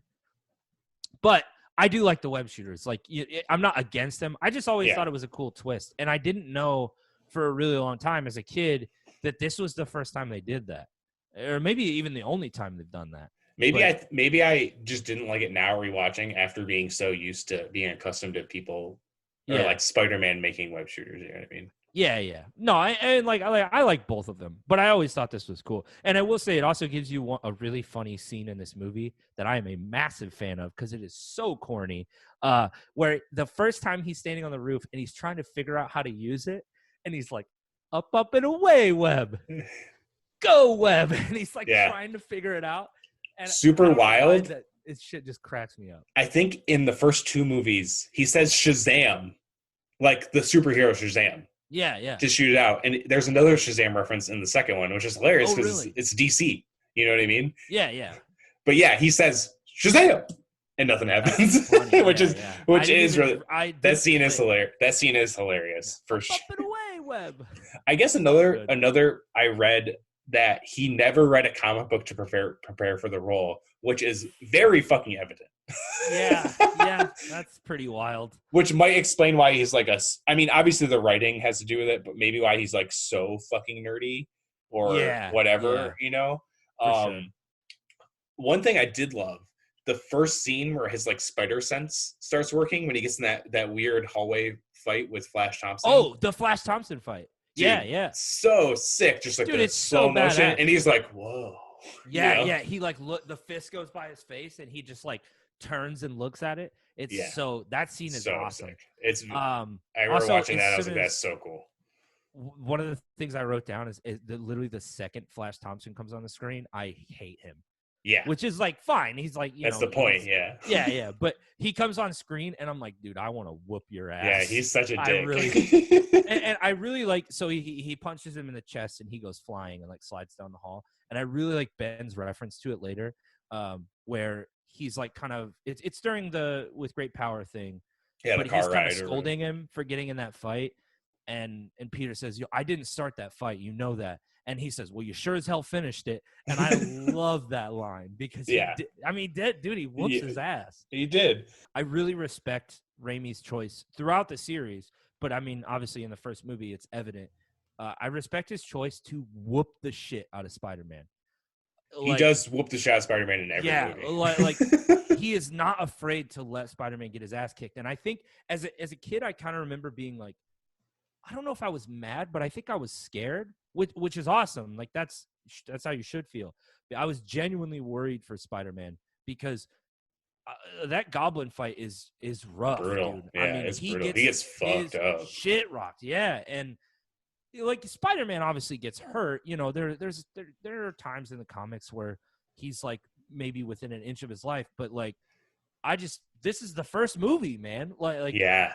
You know, this is like a major conflict already of like he's not as strong as you think he is, and he's still vulnerable. Yeah, he's still only human, regardless of his strength or whatever. You know, he's like, exactly. It's a human body. You know. Also, I really hate the Goblin costume in this movie. It's so weird because it was actually going to look almost like alien-y Goblin, and I think Willem Dafoe had something to do with the design, right? He another thing I got from Chris Stuckman, because like. What I did is I watched these movies and then I watched some other stuff just to see if there were I did a few of those videos. too. Yeah. Not to sway my opinion, but I wanted to see if there was stuff maybe people pointed out that I might have missed. Yeah, like Easter eggs and stuff. Yeah. But yeah, Willem Dafoe had the suit redesigned because he actually wanted to do his own stunts, which he did do. That is cool. And I think that's cool. And I like the idea of like it's kind of a flight suit or whatever, but I think it almost looks like Power Rangers ish. Yeah. Like it's just kind of like rubbery looking and like it doesn't. I don't know. And like the face design is super like. I think I was scared of it as a kid, but now I see it. Yeah, it's like it's goofy. It's kind of silly. Also, he throws that bomb and vaporizes those people. Oh yeah, I just honestly, I just think that's really fucking funny. That was definitely like the only anecdote I have about it. That was like a straight up like Evil Dead-esque scene. Yeah, which is it's so goofy. I've made notes in the other movies because not really in this one, but 2 and 3, there's two very evident horror scenes in it, where they make it feel dude, I like noticed a it. I horror noticed movie. it too. And I'm like, fuck yeah. We probably wrote the same exact Yeah. thing down. Yeah. Yeah. I mean, again, being a Raimi fan, it stood out to me. Yeah. Super, super hard. But yeah, I mean, I guess if maybe we're going to move on to Spider-Man 2 before. Yeah. I just had a few random notes when he's drawing the Spider-Man like costume ideas. Yeah. In one of the spiders, there's a Black Widow Easter egg. Yes, there is. I was like, okay, that's cool. I loved, obviously, I like wrestling, so Randy Savage as fucking Bonesaw was dope. I know this is like somebody's gonna listen to this and be like, fucking social justice warrior. But it's not even the fact that the comment exists, but the gay comment about like, oh, that's a cute suit. Did your husband make it for you? Oh, dude, yeah, I heard that too, and I was like, wow, that does not hold up 18 years later. Yeah, it's super like 2002. I called my friends gay or whatever when I was a kid, and whatever. It doesn't hurt my feelings or anything, but it's mostly like, even at the time, I think if I was more in older, probably too, if I was more into comic books, that comment is super not Peter Parker.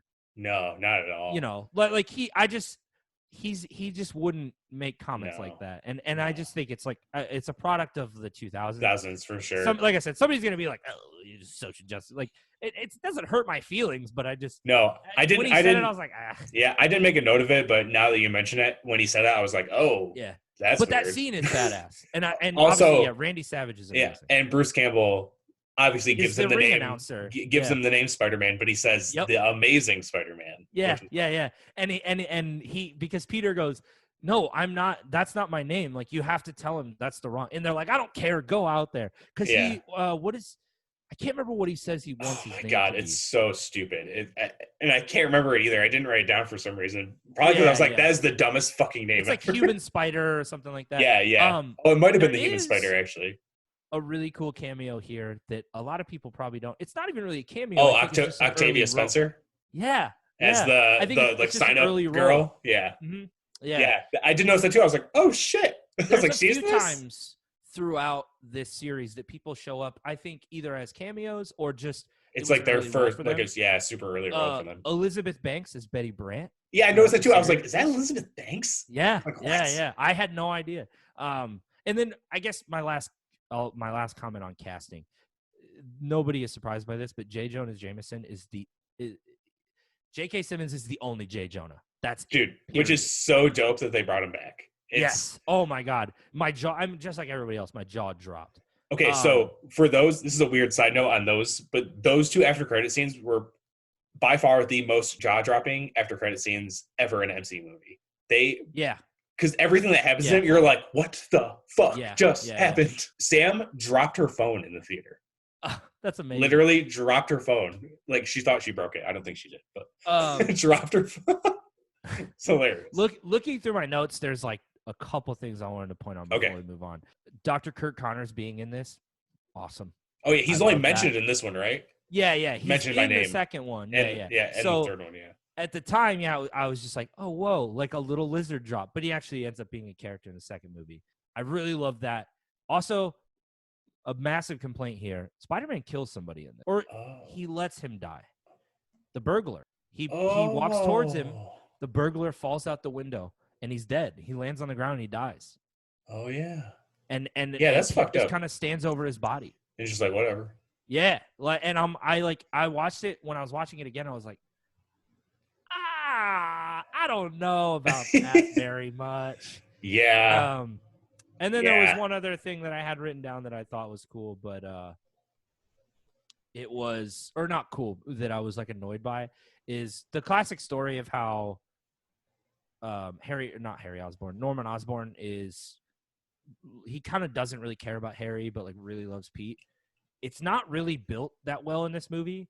Not at all. Because of limited screen time. Yep. So there's a scene like close to the end where Harry says that Norman loves him like more than he loves Harry. Yeah, loved him as a son or whatever. And it's like never built. Yeah, you really like never feel that at all. Yeah. So you're like, what? Like, no, it's not. Like he doesn't win. when did he love him? Though So, I did, yeah. My one last note was that I did love Willem Dafoe in the role. He he's was amazing. I mean, he's And amazing in pretty much everything he does. But yeah. he was Apparently, he like perfect for fought that. for this role. That's sick. That's awesome. He I like love that. really wanted this role. So I have no complaints about him. His voice for the Goblin is awesome, dude. Even the laugh was awesome. Yeah. I mean, that will probably haunt me for the rest of my life. For sure. I mean, probably too. So you good to move on to Spider-Man 2? Yeah, absolutely. Okay. My favorite. 2004 was nominated for 3 Oscars: Best Sound Editing, Best Sound Mixing, and won an Oscar for Best Visual Effects. Not surprising. No, actually, the visual effects in this movie, they still are pretty good. Yeah. $200 million budget. It made $780 million, so a little bit less than the first one. Yeah. Also, another really weird note, Tobey Maguire, there was like a dispute in money, and he almost got replaced by Jake Gyllenhaal as Spider-Man in this movie. Whoa. Yeah. I did not know that. That's why it's so crazy about Mysterio being in a Spider-Man movie and him playing Mysterio, is because that he was almost Spider-Man. That's really I mean, honestly, like 20 years ago, Jake Gyllenhaal as Peter Parker, yeah, probably. Like, I would have been into that. And the thing, I think there's another note. I didn't really get certain clarification on it because it was kind of brought up in a bunch of different articles. But Tobey Maguire was kind of their last choice. They tried out a ton of people for Peter Parker, but no one wanted to do it, or it didn't work out, or whatever. And they kind of got like defaulted with Tobey Maguire, which is kind of hilarious. Yeah, that's man. Imagine being you're like the last choice. Yeah, you're the last picked in dodgeball, but you're playing Spider-Man instead. Yeah, exactly. Like, like massively important character. It's like, okay, I guess we'll pick that guy. You know. Yeah, the main thing that set this movie up so well to why it was, honestly, I rewatched this movie and it made me like it more, which there is something I'll add to it. And I think that might be why. In all the points, because obviously I've said I don't like Tobey Maguire's acting, and even in this movie, his acting it's not like it got better. But yeah, for sure. But I think the foundation of this movie and the story of this movie and the way it flows is, even to this day, probably one of the best, like on paper, superhero movies made. Oh, I would 1,000% agree. I knew I liked this movie, but I didn't remember how much I liked it. Same, exactly the same. Honestly, I kind of, the first one came down on me in opinion, I think. Yeah, same. After watching this too. Mm-hmm. But I kept imagining Tom Holland in this movie. and it honestly made the movie, I don't know if that's what made me like it better, but the movie foundation of it is fucking amazing. But failing Peter Parker, you know, and this goes back, obviously you played the Spider-Man game, right? Oh, yeah. That's like, Spider-Man 2 is one of the best superhero games ever made. No, I mean the newest one. Oh, the PS4 one. Oh, I mean, that is, in my opinion, probably a lot of people's opinion, that's the best superhero video game of all time. Yeah, so I'm not huge into video games. I think we talked about this before, but I'll play ones with cool story modes. I'm not very good at them either, so that's probably why I'm not a huge video game guy. Yeah. But I loved that. That was like the first game that I'd play the WWE games, but that got me into wanting to play other story games and stuff.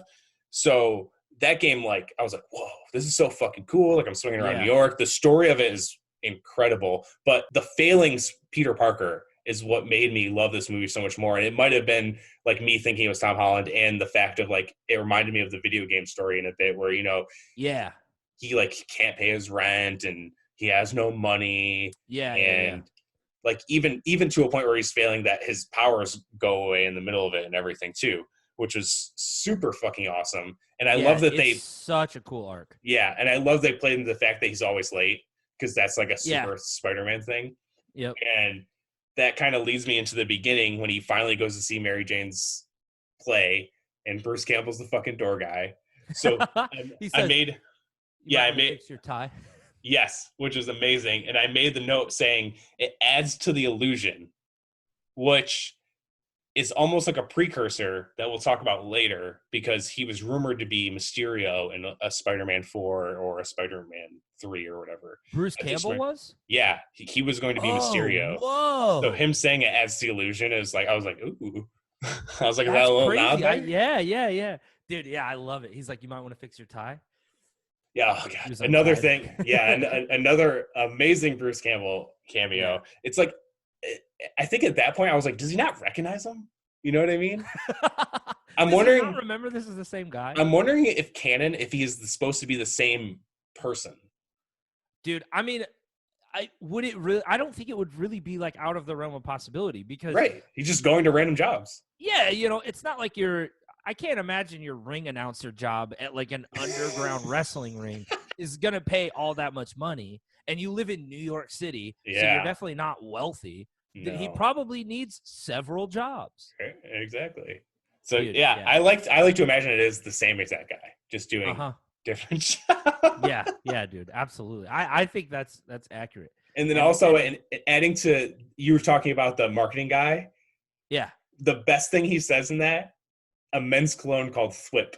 Yeah. I died at that. Yeah. I was like, oh Dude, no. It's such like a stupid thing to say, but also like a solid reference to obviously the comic panels. Yeah. When he's swinging, it always says Thwip. Yeah.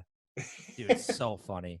Yeah. I mean, I definitely agree with you. This is the best in the series and even better on a rewatch. Yes. Some of the performances are still rough. There's a scene where James Franco, it's right after the destruction of Otto Octavius's lab, and Spider-Man saves James Franco, and James Franco says outside, one of like the Oscorp cronies, he's like, Spider-Man saved your life, and he's like, he humiliated me by even touching me, and I was just like, oh my god, shut up, dude. I think after he like drops him off, does he say something like, this doesn't change anything, Spider-Man, or something like that? Yeah, it doesn't change anything, Spider-Man. It's just like I totally get the character. It's not that I have a problem with I like that Harry blames Pete or Spidey for his father's death. I think that's a really cool setup for I guess Green Goblin 2, Hobgoblin, whatever you want to call him. They never call him Hobgoblin or anything. Yeah, but I mean, he is Hobgoblin. He's Hobgoblin. Yeah. But yeah, I think it's a cool setup and everything. I just like James Franco just fucking sucks at acting in this movie. He's not a bad actor. I love his movies. I liked it, like the relationship between him and Toby. Maybe it makes it more real because both of their acting was just bad. Yeah. That it made it seem like a genuine friendship in a way. Yeah. It's also just like wild continuing to see James Franco in like these films because he's such a notoriously funny guy. Yeah. And so seeing James Franco like try to be dead ass serious. Like, run a fucking multi-billion-dollar company. Yeah. It's like pretty funny. Yeah, and then that horror scene that I was talking about, the operating room. One of the best scenes in the movie. God, I love it. Yeah, I was like, this is so sick. 100,000% Sam Raimi like sitting down at, with the screenwriters and being like, we need a scene where it's a straight up horror movie. And it's I loved it. So good. And it's also, it made me realize that starting with Spider-Man 2 and predominantly throughout this movie, there are so many screams. There are so many people yelling in this movie. I don't know why it stood out, but like, it's not a bad thing or a good thing. It's just like, I noticed it, especially after the horror scene. There's a lot of women screaming loud. I guess throughout the whole trilogy, there is. Yeah. And I don't know if that's like because Raimi did it a lot anyway, but like I just noticed it. Yeah, I was like, there are a lot of women screaming loud. Yeah, like, there is straight up horror screams. There's also a weird note that any of Kirsten Dunst's screams in 3 were taken from 2 and repurposed for some reason. I don't know why. There is, I will say, this is something I noticed, and it doesn't happen a lot, but there's a lot of ADR in these films, which is like, what that is it's just audio that was recorded in post and then put into the film. Oh, yeah. Usually they'll do it in a scene where you can't see their face. Yeah. There's a handful of times where it's really noticeable. So I've always wondered this, and I can always tell. Always. When it's ADR'd? Yeah. Yeah. I mean, it's like pretty noticeable because obviously it's not recorded the same way. Yeah, it's not the same setting. Like on set, it's big. Yeah, I just wonder with like the technology people have, like you can't mix it. Yeah. Better to sound the same. That's the only thing, because it happens now, like in TV shows or movies. Like you can always tell because it sounds different. there are I was times always where wondering if it's like gotten significantly better. One of the things that I know was ADR'd was in Logan, which, by the way, one of the best superhero. That is actually the best superhero film ever made, in my opinion. it's in my top 3.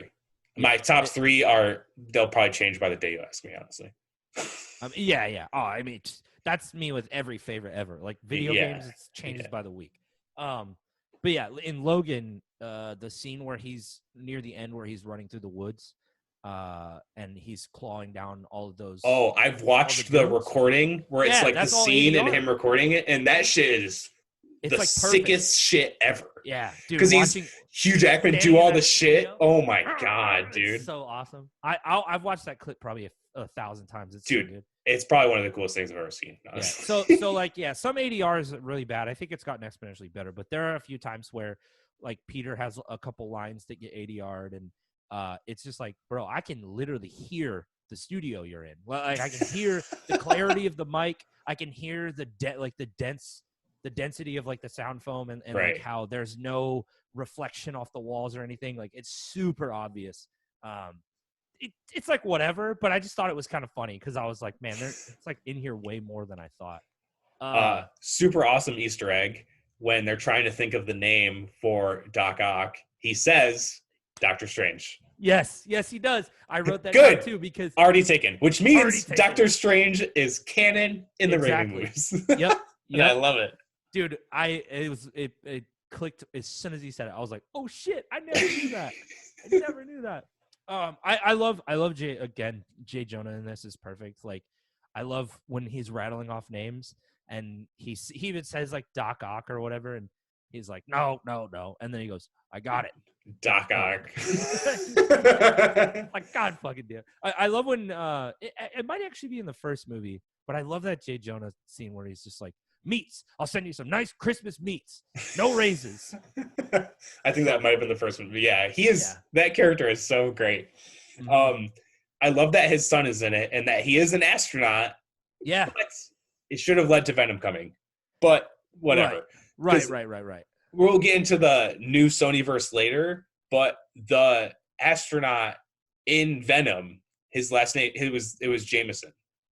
Yeah. In the Venom movie, which is cool. Very really cool nod for sure. Very, very cool nod. One of the cameos we were talking about, like Octavia Spencer, Joel McHale as the bank teller. Yeah. Yep. Another one that actually happens in this movie a little later on is, I think, is it Phil Lamar? Is that the guy's name? He's a voice actor. He plays not Bender. Phil Lamar. So Phil Lamar is a voice actor who played Samurai Jack. He also played the Jamaican dude from Futurama. I can't remember his name right now. Hermes. So Phil Lamar is on the subway train at the end of the movie, and you see him for like 4 seconds. And I didn't even notice it until the rewatch. And I like paused it, and I'm like, what the hell? Like, he has no lines. He doesn't say anything. He's way in the back. He's just there? Yeah. And I was like, that's what so the cool. hell, dude? Again, it's probably a case of he either needed a role or he's boys with Sam Raimi or something. Yeah. It was just like, I just want to be, in the movie. But I thought that was super cool that damn, he ended up in the film. Yeah, just literally standing in the back. When the building's on fire, I loved that the little kid helps Spider-Man up as he's saving the kid. There's like a scene where he like helps him up. I was like, oh, man, that's adorable. That was adorable. The train scene's like has to be one of the most iconic moments in superhero movie. Also one of the most memed. Oh yeah, true. And the face. The face is pretty bad. Yeah. They do bring it back. They do a nod to it. They pretty much recreate it into the Spider-Verse, which is fucking dope. Yeah. Well, and I would even maybe argue that in Homecoming they definitely do the nod with the ship 100%. Yeah. I was gonna say as soon as I saw that, I was like, this is really close to the train scene, but it works. Like, I think it was really definitely awesome. I think it was an homage to it for 100%, which is fucking amazing. Yeah, I mean, the train scene is so good. I also like how he almost fails. I like. Oh Again, yeah. back to Raimi never really giving Spider-Man like the upper hand in most situations. I mean, he kind of never. That's the beats whole him thing with into a corner. Spider-Man. Yeah, he never Yeah, really has yeah. the upper hand. He like wins like barely with his fucking life every time. And That's kind of the it's point. clear that Raimi understands the character because of it. Yes. Like Oh, he never lets 100%. him just win. He always struggles to win. And when he shoots his webs and they break Break the first because there's not time. enough, yeah, you're like, oh fuck. And then he does like the really fast, which that scene is so sick where it's just like, Dude, it's very awesome. I love when he tries to put his feet through the boards Oh yeah. and it like doesn't work and he pops back up and He's the like, ow. dickhead train conductor Oh goes, yeah. any other bright Right? ideas? Yeah. And he's like, yeah, I got a few. He's not really quippy in these movies, but like No, every once in a while he gets that was a something in. pretty good one. Yeah, yeah. He's not as fast as like how Tom Holland portrays Spider-Man. Right. Not to keep going back to Tom Holland, but I mean, it's pretty high bar. Yeah, he's the best. Dude, I saw some thread the other day because 2 days ago or something, it was the 18th anniversary of Spider-Man 1. Which is super funny. This was just a random idea I had, but I know, which was great. It works. Like, obviously, I love going to people because obviously I can talk about a number of stuff with people, but I want to talk with something that interests the other person too. I don't want it to be some lame conversation, So let's talk about this comic you've never read. Yeah, exactly. Or this character you don't like. Yeah. Yeah. So when you brought that up, I was like, oh, that's a sick idea. I love this. So let's fucking do it. But yeah, when that happened and people were like, oh, Tobey Maguire's the best Spider-Man, I was like, you can have your opinion, but that one is a little wrong. Yeah. That one's a little not correct, but it's fine. It's like I say, like, you can have your opinion, but if you think Infinity War and Endgame are bad movies, I kind of don't agree with you. Yeah. I love the intro to this movie where it's Peter riding his scooter. And the pizza guy. The pizza delivery. It's so good. He's like riding his scooter and he's fucking late for his job or whatever. And he shows up. And I think the guy's name is Mr. Aziz. And he's like, it may not be important to you, but to me, it's everything. And, he's like got to deliver the pizzas to the office building. And he ends up throwing his suit on, which, by the way, you could never, ever deliver pizzas like this. I used to deliver pizza. They would be destroyed. And they're just held by bungee cords and completely intact. Yeah. And he's like swinging. He like throws them on the balcony while he fights. Like, I love this scene though, and it's really funny because in the games you end up doing this several times, like delivering pizzas while still around. That is funny. It's a really cool nod. But yeah, I love that intro scene. Like you said, it just you get the full scope of like Peter is just late for everything. Like he is never on time. He is not dependable whatsoever. No. And the dude is honestly like a complete screw up like 99% of the time. Another note about these movies that I realize is that a ton of movies don't really do this at all anymore is the like rolling credits intros. You know what I mean? With starring blah blah blah, executive producer, then like directed by Sam Raimi, and then it starts. Like that's not a normal thing anymore. And I was like, oh, that must have been a 2000s thing, Dude, Endgame starts and it's just like, here we go. Yeah. Literally says like two things on the screen. Yeah, because the title roll doesn't roll until after. Yeah, it rolls in a lot after of I was gonna say Green Arrow. Close enough. Yeah. But one of them was made in a parody of each other, so it's fine. Yeah, I mean that's like all superheroes. It's like, they're all one company comes up with one, and then somebody else is like, well, we gotta copy it. Yeah, we gotta make our Thanos version. and Darkseid are like basically the same thing. It's fine. A big thing about this movie, and I think honestly what makes the movie, Alfred Molina as Otto Octavius, is not only is it so sick that so great. Doc Ock got a major role in a Spider-Man film because he's such a goofy villain, but the fact that Alfred Molina, who is like a legendary actor, plays him, and also the fact that they ground him in such a sick way, and the way he's written is he's like, I don't know, dude. I wrote in my notes, and this is the only way that I can describe it. Every time that he steps on screen, he commands. Just absolutely commands your attention, and like crushes every scene. Every line is amazing. Every fight scene with him is cool. I really like how they explain why he is evil, Yes. because in the comics he's just like a bad guy, right? Bad guy, yeah. He loses his wife, whatever. It's like just typical. I want to be a bad guy. In this though, it's not even his fault. Yeah, the AI like takes over his brain. Yeah, it's because, and I like how this is good writing in my opinion. They explain that in 2 seconds. Yeah. You know, he says that. Oh, how will they not take over? Oh, this inhibitor chip. Have this Boom, chip. done. Yeah. Two sentences explained. Chip, and this is like, that's like the Batman problem, right? That's just piss poor writing. It would take a matter of 2 minutes Seconds, to explain stuff like that, you know? And that good writing is just like, here's this little line, and that literally makes the movie, because now everything makes sense. And so obviously his little inhibitor gets broken, and so effectively the whole movie he's being controlled by the arms. The arms aren't.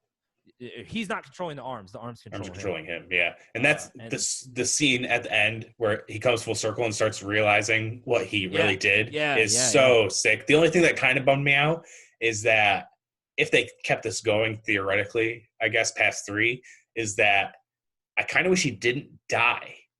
Like obviously he does save the day, but like, does he really need to die? I don't think so. Right. The redemption arc is awesome because he dies, and like, that's very, I guess, kind of classic movie writing, you know? I mean, dude, it goes all the way back to Star Wars, even. Like, you know, the villain gives his life for the greater good or whatever. Yep. And it's a beautiful redemption arc. But I do agree, he doesn't really need to die, because he takes out, and then he's just like, I'm going down with my ship. Like once he sinks the like fusion reactor, he could have just. Yeah, or Spider-Man could have pulled him out or something. I mean, he had to save Bane too, I guess. But it's also quite possible, you know, because like he's sinking, right? You see him sink. It's very possible that if 4 comes up, they could have written it that he didn't die. He was saved. Yeah. But true. Yeah, I definitely agree. I mean, it's like Doc Ock, in my opinion, is one of the coolest members of the Sinister Six. So. Oh yeah, he's pretty instrumental for sure. Yeah. Like but, even in the game, kind of spoilers, but he kind of, it's not the Sinister Six, but he basically forms the Sinister Six without being the Sinister Six. It's not 6 people; it's like 4 or 5 or something, right? Something like that. But also, you know, the game like sets up a ton of stuff, so it works. And the only thing that did this story better was the game, because he had such a relationship with Peter, which made it was pretty much the same in a way, but the relationship with Peter was fucking amazing, the way they built it. So and well written. It was such a slow build to it, because that movie kind of rickrolled me, because the first arc is so like almost long in a way that you think that's almost it, and then they're like, boom, no, it gets crazier, you know what I mean? It kind of just like splashes out of nowhere, and you're like, oh fuck, this is the rest of the game? Okay, cool. One of the, I mean, dude, so much about the reason I love this movie is Otto, or Alfred Molina, whatever. Yeah, he is the best part of this movie for sure. I fucking love, I don't know why it hit so hard for me, but the line where because he says it twice. He says it at near the end as well. But when he's setting up the experiment, Oscorp's there and everything, he kind of points at his machine and he just says, "The power of the sun in the palm of my hand." And I don't know why, but it's such like it's like such a villain line. But he's not even a villain yet. No, he's like a good-hearted. He's just a scientist trying to and create his life's work. That line is so good. And then he obviously says it near the end once he gets the tritium again. And I don't really know what his plan is. That's, I guess, maybe the only complaint. It's never really clear like why he wants to build the machine again. It almost other than to like do it. It's almost like the AI learned that that's what they were created to complete. Yeah. This is kind of me writing for them, I guess, in a way. Right, sure. It's like headcanon. Yeah, but you know, the first thing the arms remember are trying to make this thing happen. So maybe, you know, they're just like, we need to complete this thing. I don't know. You know? That's the only thing I can think of. The fight scene. Like the fight scene. So it starts with like, probably one of the coolest scenes in the movie where Peter is having lunch with MJ. They're having a talk, and the spider sense Doc Ock shows up. Yeah. the car goes through the window Cars. of the cafe, and he dives forward and grabs her, and you get the badass like they Slow-mo slow-mo spin. spiral, yeah. And then the car barely grazes Peter's face, and it's so cool because I love they make Doc Ock a monster. Oh, You dude, get the he like full-blown plows through Jurassic shit. Park, Yeah. the like thud Yeah. is so when he's climbing up the side of the building and the woman's like, "What is that?" Boom, boom. It's so cool. I love it. But that fight scene is unbelievable. And you said that they won an award for visual effects. Yeah. It makes sense. Oh, The dude. tentacles look insane the entire Yeah. time they're on screen. They And- look good still. And like how I said in the end of the first one, you can tell that it's like prop walls set up and blah blah blah to go from this next thing to this next thing. And this one, it's like flawless and it looks awesome, even compared to now when you're comparing shit like like Aquaman and Infinity War and shit like that, where the visual effects are unfucking believable. Mm-hmm. And I'm like, this looks fucking amazing. And this movie is 16 years old. Yeah, dude, I genuinely don't think I will ever get over the performance in this movie from Alfred Molina. He's incredible, amazing. Yeah, it just literally there will never be a better, just like RDJ is Iron Man, and like that dude, he is Doc Ock. Yeah, dude, like even like his voice when he speaks, it's like attention to him. You know what I mean? You have to listen, man. It's perfect, and I really love one of his other lines is right at his redemption arc when I don't know why the writing is so good, but the way he looks at it and he just goes, "The river, drown it." I don't know why I like that line, but it's just so good. It just makes sense. It explains like how the fuck you gonna stop a fusion reactor? Who knows about fusion reactors as a normal person? No one. Right. What am I gonna do it? Oh, put it in water. That's how it's exactly how you said. One little line explains everything. Boom, it happens. Oh, that makes sense. Yeah. Because obviously he's a fusion scientist, so he knows how to stop it. So, boom, done. Explained.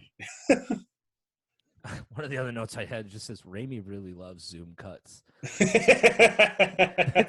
It's true. Like same thing as the first one. Like tons of goofy, like zoom cuts. It's so funny because you speak of good writing. An example of terrible dialogue writing. The end is the wedding, obviously, right? Yeah. Mary Jane's getting married. You see that she's not. She's running towards fucking Peter. She comes up to him, and he just goes, "Thank you."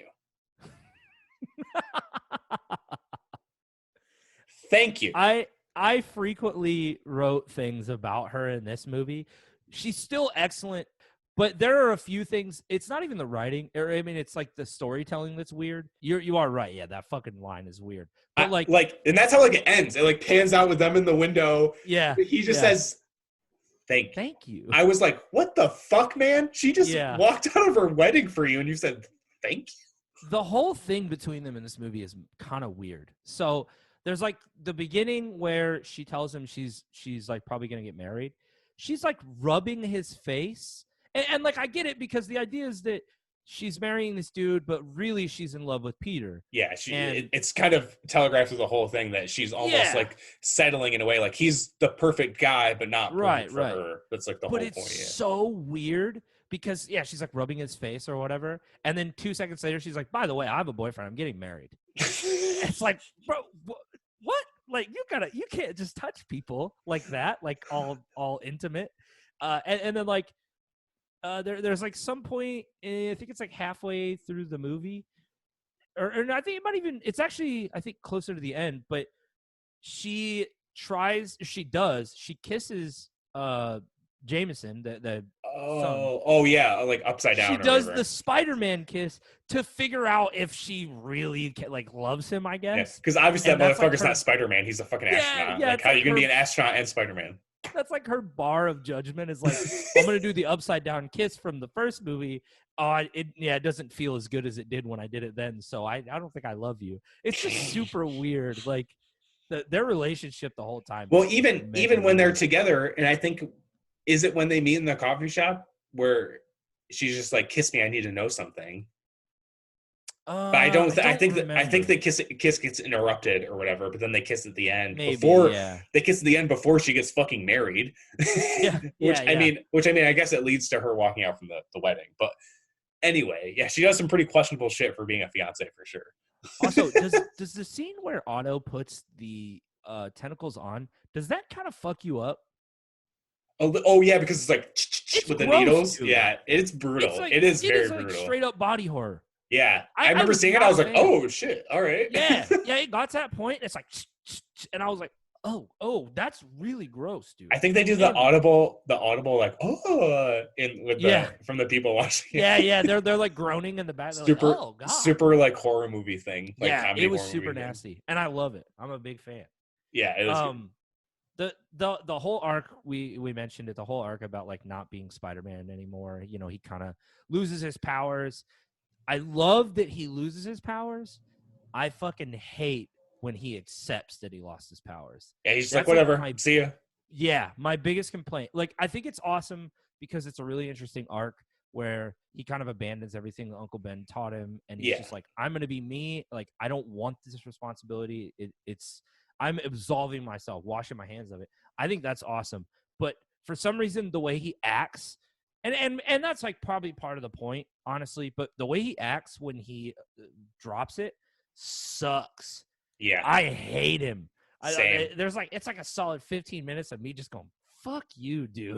Like, And this you're the obviously this worst. carries that into the third movie. The way he acts as Yeah, Peter yeah, Parker, it just yeah. pissed me off Yep. so much. Do you have any more on Spider-Man 2 before we get into Spider-Man 3 and completely Yeah. tear I'll say this my to last shred? thing. When he's back, is the best.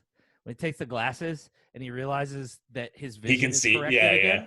and he's just like, "I'm back." That part is dope. Yeah. Is Him awesome. swinging Yeah, through yeah, again. Yeah, yeah. yeah, yeah. But yeah, that's the. I mean, that's Oh, pretty much it.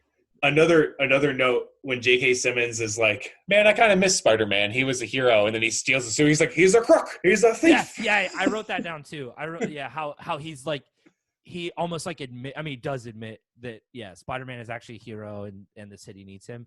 And also the whole scene of him wearing the suit is mega funny because they're like He's like looking through the glass. on on his Yeah, desk, he's on like the doing table. this. It's like making noises. That was so unexpected that even at the time that I saw it, but like it definitely was comedy done super well. Yeah, Like it is super funny. it just worked super well. My last note that I had, I thought maybe you would bring it up. Dashboard Confessional. Oh, the outro song. Yes. Insane, dude. Even at the Amazing. time. Yeah. Yeah, even at the time, I remember hearing it and I was like, what? That like a band I like an emo band is because the first one was outro like song? Nickelback or something, right? Dude, Or they something? say that a hero can Yeah. save us. It's Josie Scott and Nickelback. Oh yeah, because No, they made it's it just Josie for the Scott from movie. Saliva. Yeah. Yeah, they made it just for the I movie. had the Spider-Man soundtrack on CD. I think I might have too back in But the day, yeah, to be honest. Dashboard But yeah, Confessional, Dashboard, yeah, amazing. insane. Could not, but even now, it's just like, what an Hell insane yeah. choice. Like that's Still a so banger. crazy. Chris Carrabba just chilling in the Spider-Man movie. Dude, he probably still, making royalties Oh, I hope off so. that still. I hope so Chris too. Carrabba, Matt Fox ever tell you about how he played in hardcore bands with Chris Carrabba when they No. were like real young? That's Yeah, ask dope him, though. dude. I'm gonna ask He him. wouldn't shut up. When we toured with Shia LaBeouf, I was like, "Yeah, dude, I love Dashboard." He was like, "Chris and I used to be in a couple bands together back in Florida," and I was like, "Oh my god, shut up, Matt. I love you." Okay. All right, we're gonna get to the one. Yeah. Spider-Man 3, 2007 was the most expensive movie made in that year with a $250 million budget. Get this though, it made $895 million, which I think until Spider-Man Far From Home was had made the most money out of a Spider-Man movie than any other Spider-Man. How much was it? 895 million, almost a billion. 800. Oh my god. So yeah, that's crazy. It crushed. Yeah. No Oscar love for this one. Shocker. So yeah. a few notes for why this movie is so bad. Venom was completely forced into this movie from the jump. Yeah. It was basically supposed to only focus on Sandman and Harry as Green Goblin, which is honestly or Hobgoblin. Such a disappointment that that's not the story we got. I agree, because I think we'll get into it more, but because the way they end the Sandman thing is beautiful and very well done, but it does not have as much impact as it should because he takes such a backseat. So Raimi didn't want Venom in the film because he didn't like Venom and he wasn't as familiar with Venom. So he didn't want to do a disservice to the fans on Venom. I watched the making. I don't think it was the making of, but I think it was it basically just talked about the movies and stuff. And Raimi was quoted as saying he didn't want to write a character that he didn't understand. And which makes sense. Venom, Though I don't know if this had to do with the producers or the visual team or whatever, but the way the symbiote looked and how he looked on Eddie Brock was pretty fucking cool. The way it moved and stuff was dope. Yeah, it was sick. It looked sick, liquidy. Kind of. I don't know. The look is honestly great. Yeah, the visual effects are really good. But it's this is a classic case of a big studio putting their hands into something that they know nothing about, which Sony has never done before. Nope, never. Ever. I mean, the Amazing Spider-Man 1 and 2 don't exist. But into those movies, well, not those movies, but when we talk about, I have some notes on what Spider-Man 4 was supposed to be, but literally Amazing Spider-Man 1 took the release date of Spider-Man 4, and they were already planning on it before Raimi, because Raimi just kind of was like, I'm out. I know that they pushed him out, and they had basically set up the Amazing Spider-Man with a new director. Mark Webb is the director. They had set it up, already basically gotten it together before they had pushed Raimi out. Yep. Which is super fucked up. And he was kind of like, I'm good, because the ideas, because originally it's supposed to be Spider-Man 4 and 5, and they were going to film them back to back. Like how they did with Infinity War and Endgame and shit like that. It was supposed to go boom, boom, and then it originally just went down to 4, and it was the same thing. They just kept having more infighting about what they wanted the movie to be, and then eventually he's just like, I don't give a fuck, I'm out. Right, yeah, dude. I mean, he phoned this one in. Which and you can tell. It's so obvious. It sucks too, because the ending makes so much sense, and it's actually, the ending is good. It makes sense for the trilogy. It wraps up the trilogy nicely with all the main story arcs.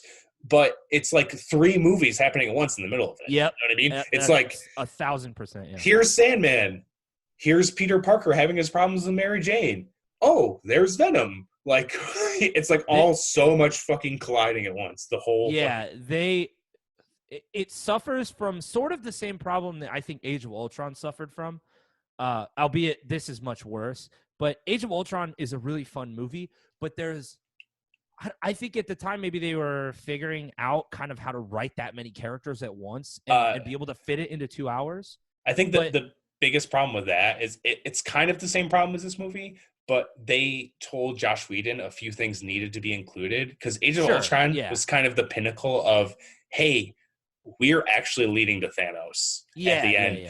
And I watched this video breakdown, and because I love Age of Ultron. Oh, me too, dude. I'm not hating. No. Yeah, the casting for Ultron is quite honestly maybe one of my favorite villains of all time. For one, Ultron's coming back. I firmly believe it. For 2, there's this company called New Rockstars. They do breakdowns of trailers and movies. I know New Rockstars. They've been doing an MCU rewatch, so they redo the breakdowns in the movies, but they kind of show in the ties of how it leads to in Endgame and Infinity War and shit like that. Right, now they have all the info. Right. So they're view Age of Ultron as part 1 of a 3-part series. It's Age of Ultron, Infinity War, Endgame. Basically being hey, this is almost an unfinished movie, because it is the pure setup to, and I always liked it anyway, but that made me almost appreciate it more. I was wow, that is such a cool way to look at it. Because obviously without that movie and Civil War, Infinity War and Endgame mean fucking nothing. Dude, I think it's James Spader. Yeah, James Spader. Yep. Yeah. That is the absolute most perfect villain casting maybe ever. So next to Alfred Molina.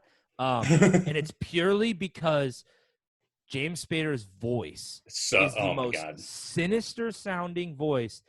That dude could say the nicest thing in the world and it still sounds dead ass evil. Evil, yeah. Yeah. I remember when the trailers for Ultron came out and I just watched them over and over. It's similar to Josh Brolin, honestly. I watched them over and over because I just wanted to hear him speak. Josh Like, Brolin's voice is so commanding, and yeah, it's almost like how you said about Alfred Molina. Like his voice talks, and you're just like, oh, it's you everything have to pay Thanos says. attention. You're like, yep, okay, Yeah, yeah, yeah. half I the world, remember gotta go, cool. the Puppets on Strings trailer dropped for Oh, Ultron. And I watched that trailer 1,000 times because the tone of it is so good. And just hearing the ending where James Spader says, "There are no strings on me," I was just like, it gives me goosebumps thinking about it. yeah, It's it's perfect.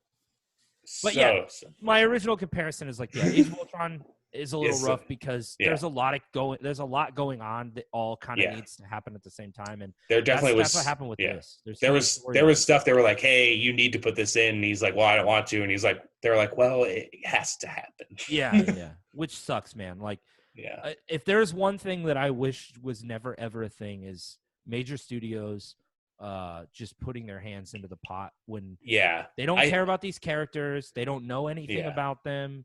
That it's purely because, well, we need to set up this other thing. Yeah, Like, I think Marvel's kind of like an exception because I mean, they're Feige cares about those characters, oh yeah, because and that's why I it think it was works. more of it was the turning point to like, oh hey, this is a fucking thing because Yeah, they were right at the tail end of phase 2 and they're like, oh, we have like this is a thing, this is happening, you know what I mean? And it was yeah, the yeah. first thing like, oh, we need to lead to the Infinity Stones, whatever. So they kind of Right. got the forced hand because James Gunn was on he did like a comicbook.com has been doing these watch along things, but they'd have stars of the movies and directors and writers and stuff.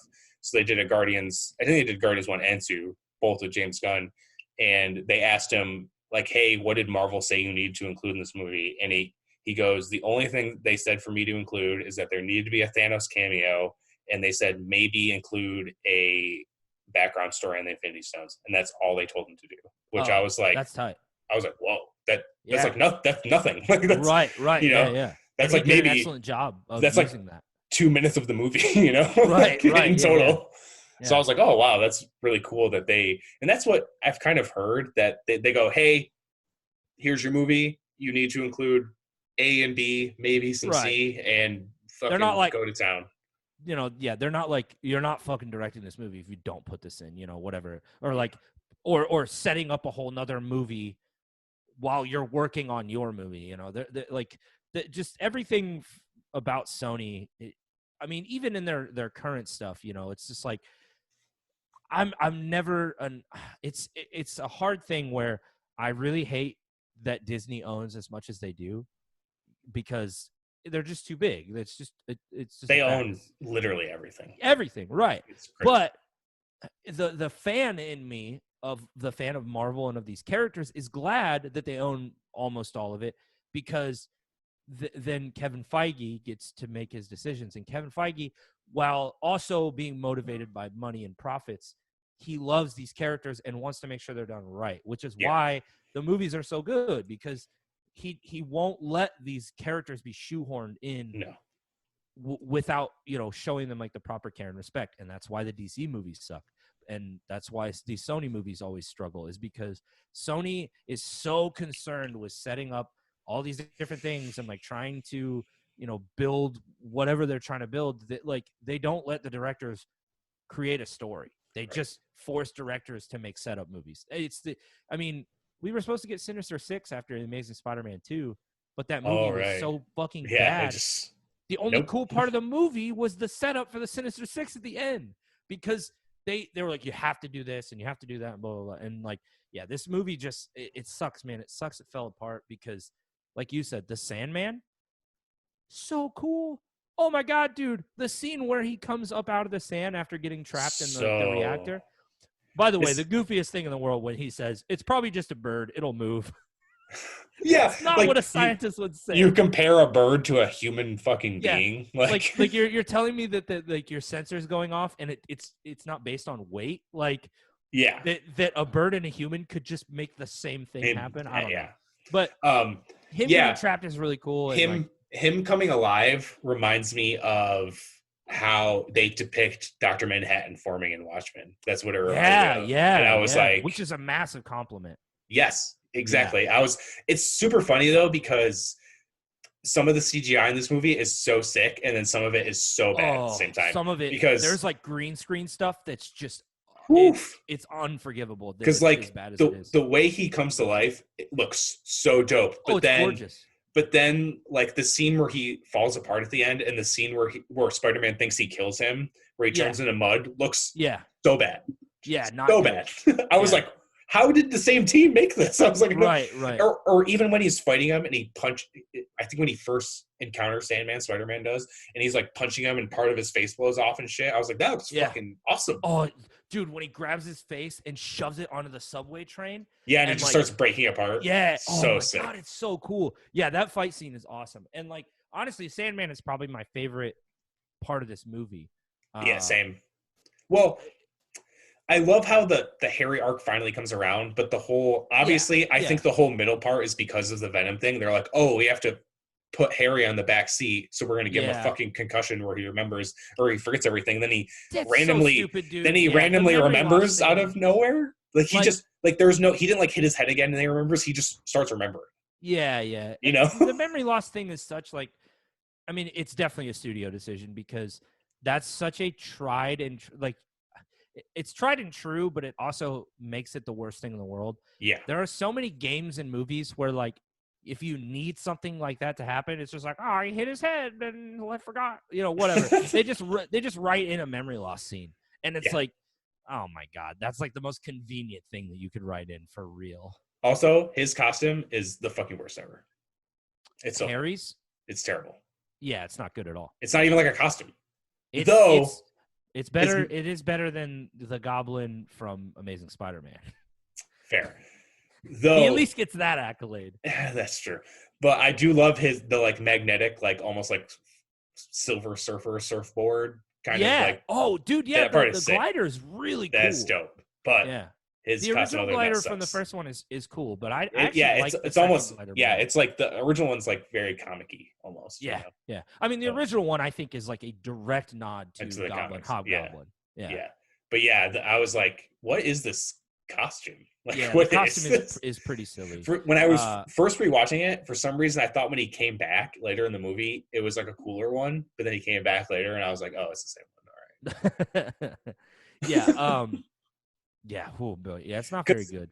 And also, how I was saying, Eddie Brock was supposed to be in the movie still, but a very small role. And also, Topher Grace's fucking Eddie Brock makes less sense than Tobey Maguire's Peter Parker. Yes, it's terrible. Like, so it was 2007, I think you said, right? Yeah.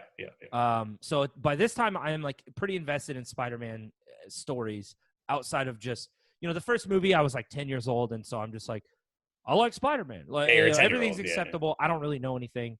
But by this point, I'm pretty invested in other Spider-Man characters. I'm familiar with the Rogues Gallery. I know a lot of his villains, A, B, and C, and D tier. So Topher Grace gets casted, and I'm on the internet at this point. Topher Grace gets casted as Venom or Eddie Brock, and I'm immediately like, oh, he's gonna get strong, right? Like he'll probably work out, you know, like most, like he'll be ripped. Most people do when they get those roles. Like obviously, even Tom Hardy, like, he's already kind of a bulky guy, but he bulked up because that's like part of Eddie Brock's story. 100%. That's literally who he is. He's a big guy. And they were like, yeah, Topher Grace. And I was just like, that 70s show? That guy? Like, that dude weighs like 20 pounds. And sure enough, he shows up on screen, and he's this shitty, lanky character who is just kind of a piss bag. Like, he's just a whiny baby. Also, he's a fucking photographer, not a reporter. Yeah. They were like, well, I guess he's a photographer now. Also, a pretty shitty photographer because he fucking just photoshops his big picture. Yeah. I love it. Yeah, I do hate Tobey Maguire's attitude in this whole fucking movie of god awful. Even in the beginning when he's like trying to talk to MJ and he's like, oh, don't worry, people call me stuff in the papers all the time. He's like, you know, I'm kind of like an icon now. I was like, I fucking hate you. You suck. Yeah, you are he's the biggest piece of shit. Yep. Completely unlikable the whole movie. When he gets the suit, so the symbiote crash landing on Earth, awesome, super dope. And then we get to see it or whatever, like crawl, and it looks fucking cool, and that rules. Dude, when he gets the suit, it's so dumb. By the way, the suit looks better, I think, than the red one. I like the silver. It does The look silver cool. looks really cool. When he gets the suit, he fucking gets it, doesn't even think twice about it, and just goes, "This is pretty neat." That's like I don't remember that.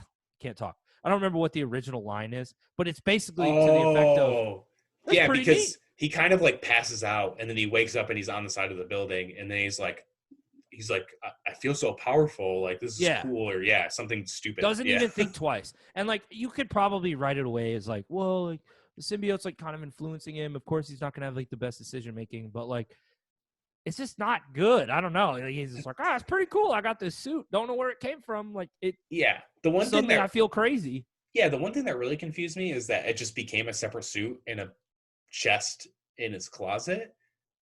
And Yeah, I was trying to like, obviously, it like maintains a physical form yeah, for some like, reason. and as for some reason I was trying to think back in the comics if when he got the black suit, if it was something similar, but it wouldn't make sense because with Venom, it's always there. It Yeah, just yeah. comes and goes. So it's like, wouldn't that be the same for Spider-Man? Right. Yeah. Very, very, very weird. I don't I was like, oh, understand it's that just at a all. physical suit in his closet now? Cool. Um, I will say that the few minutes that Venom is even in the film, that's the other thing. Like Sony fought so hard to get Venom in this movie. He's not even in the movie. Not He's really. in it for 5 minutes, and it's so stupid. But the 5 minutes he's in the movie, he at least looks. Okay, so he doesn't look like Venom, obviously, because Topher Grace weighs like 20 pounds. Yeah, but the face and everything The looks. face looks really yeah. cool. It's basically Carnage, but he's black instead of red. That's kind of what I've always thought. I mean, not like from Venom does. Yeah. I not mean, Venom from does kind of look that an way. attitude perspective, but yeah, he looks like Carnage because he's skinny. Oh, because he's skinny. Yeah, for sure. And like Also, the mouth and everything is like very Carnage-esque instead of Venom. well, it has the teeth like Venom. But Yeah, also, why the fuck did Topher Grace get fangs? Oh yeah. I didn't even think about that.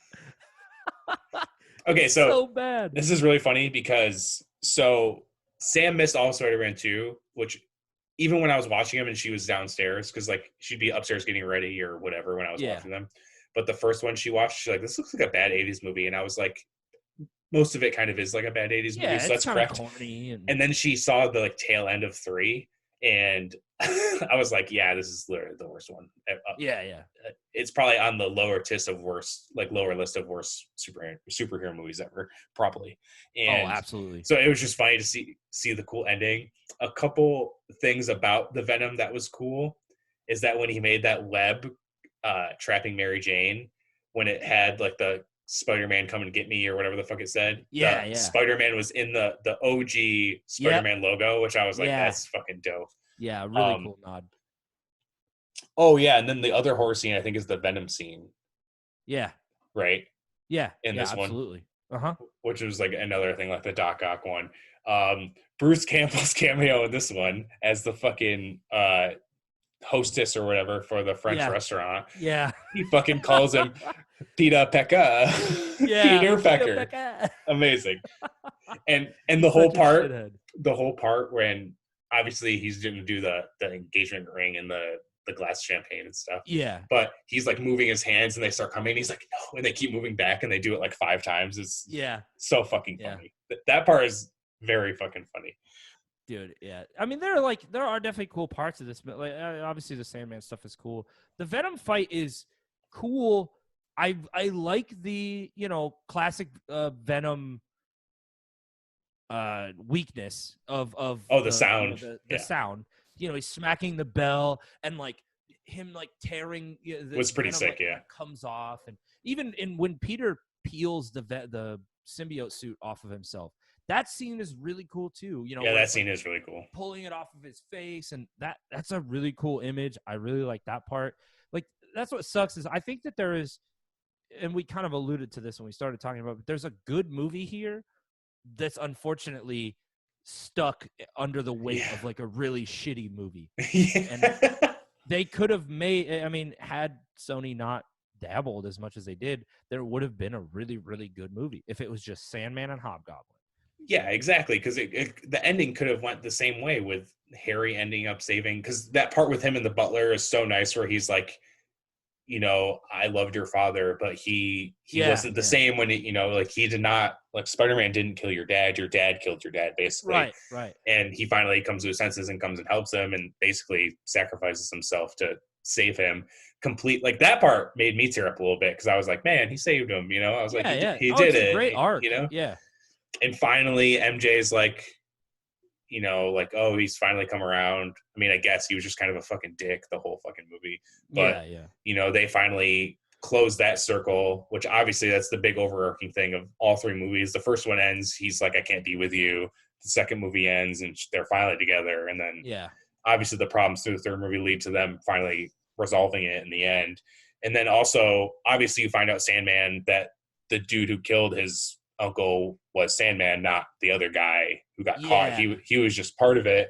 Right. And the whole, like how I said earlier, the moment they have, and he goes, I forgive you, which is that is Peter Parker, 100 fucking %. Yeah, I've read complaints about that arc because some people say it's like, oh, well, they just like changed it to, to give this character. Which I can see. Arc. I can see. I think they did, but I really actually like that because, like you said, I mean, unfortunately, he fucking killed the guy that he thought that, or I mean, he let him die, fall out the window that killed his uncle. Right. But so it's like he can't forgive that guy because he's dead. But I think it's really cool that because in the second movie he has that very Peter Parker moment where he sits down with Aunt May and he admits that he's the reason that Uncle Ben died.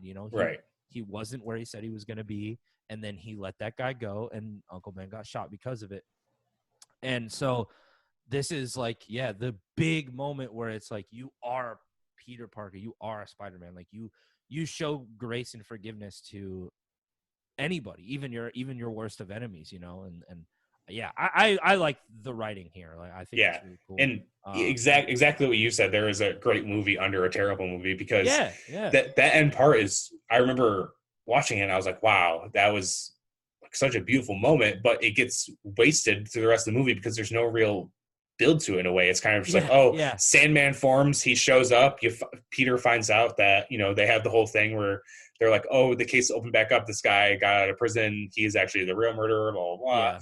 And they didn't give it enough time to make that ending as impactful as it could have been. The Harry stuff's easier because you had him for 3 movies. You already could have easily done something with that because you've been building him for so long. And the resolution makes sense there because it was built through 3 movies. He hates Spider-Man at the end of 1, and Peter lives knowing that his best friend really just hates him.